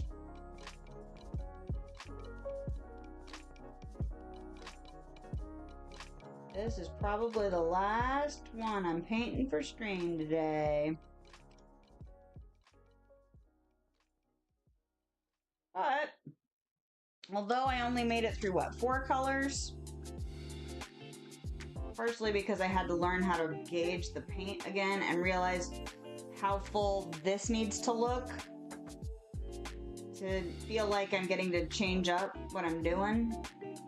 I mean, in the end, it really doesn't matter because I'm just trying to get paint down. That's the real truth of it, is I just need paint down. But apart from that, the first color's taking so long. The second two worked out pretty well, even though that blue was kind of ridiculous. But I made it through an entire pass of the boards that I have already in the works, which means they all got dusted off, which is a checkbox off my list. You know, I've been not wanting to deal with dusting off the cobwebs and the crud and all of that. So that's done now. That's good. And I have 2 more colors in my almost dead pile, which is also good. I've been trying lately to make real conscious effort to acknowledge all the little check boxes because A, dopamine hit, and B, sometimes those are the things that will hang us up the most. The little things, like I could have gotten tripped up so much yesterday trying to get set up for streaming out here because I had to update my laptop. I had to update my streaming software. I had to look at what my settings were like in my streaming software and realize just how much I've changed my whole stream setup since the last time I streamed out here. Then I had to go into both my PC and my laptop and try and connect, try and get the files off of my PC onto my laptop. Realized I had not done that in so long that I forgot how I had done it and couldn't remember quite how to do it and had to kind of reteach myself all that crap. And then I had to go back and forth with the settings and make sure everything was right. I still had some stuff that I didn't. I tried to go start streaming earlier and didn't because there was a setting that I had turned on in the software. Had to run over to my computer, go, oh no, it's disabled, run back to my laptop, turn it off, like all this stuff. But any of those steps, any of those little check boxes could have easily hung me up a year ago. Easily. I would have been like, it's gonna take too much time, I don't know what I'm doing, oh my god, I need to just do the familiar, because the familiar is simpler. I've been doing it, it's familiar, right? And so I just like, all right, what's the next thing? What's the next thing? And then the other thing I kept doing for myself was reassuring myself that if I didn't get it done, that I could still stream gaming. I could still cancel if I really wanted to. Like, if it really overwhelmed me to the point of not wanting to do anything, I could just do that too. I make my own rules here. So I have been doing more to acknowledge all of those little check boxes because it makes me feel better knowing that every single one of them is a step closer to the results I want to get to. And the more often I check them and the further down the list I get every time I do it, the better things turn out to be. And you can trust the process. It's going to get you where you need to go, and not to give up on it or yourself. And not to worry about perfection, especially with things that are repeating tasks, man. Cleaning stuff, laundry, all of that stuff is just gonna accumulate again. So instead of being like, ugh, that's never ending, just go, you know what? If I don't get it all done now, I'll try and get a little bit more done next time. It'll all be good. As long as no one's running around naked when they shouldn't be, and nobody's starving, it's probably okay. For the most part. For the most part. All right. That is going to conclude today's craft stream. I can't believe we did it. My feet are still cold. And things weren't perfect, but I'm excited to be getting into this project again. I'm excited that I've gotten another side of a thing done. Yeah, this is probably going to be what Sunday is, unless I'm just not feeling it, because sometimes creative pursuits, like, you can be all jazzed about it, and then you'll have a day where it's just like, ugh. But this is probably going to be Sunday streams. I'm still going to do gaming on Thursday just because it makes the most sense.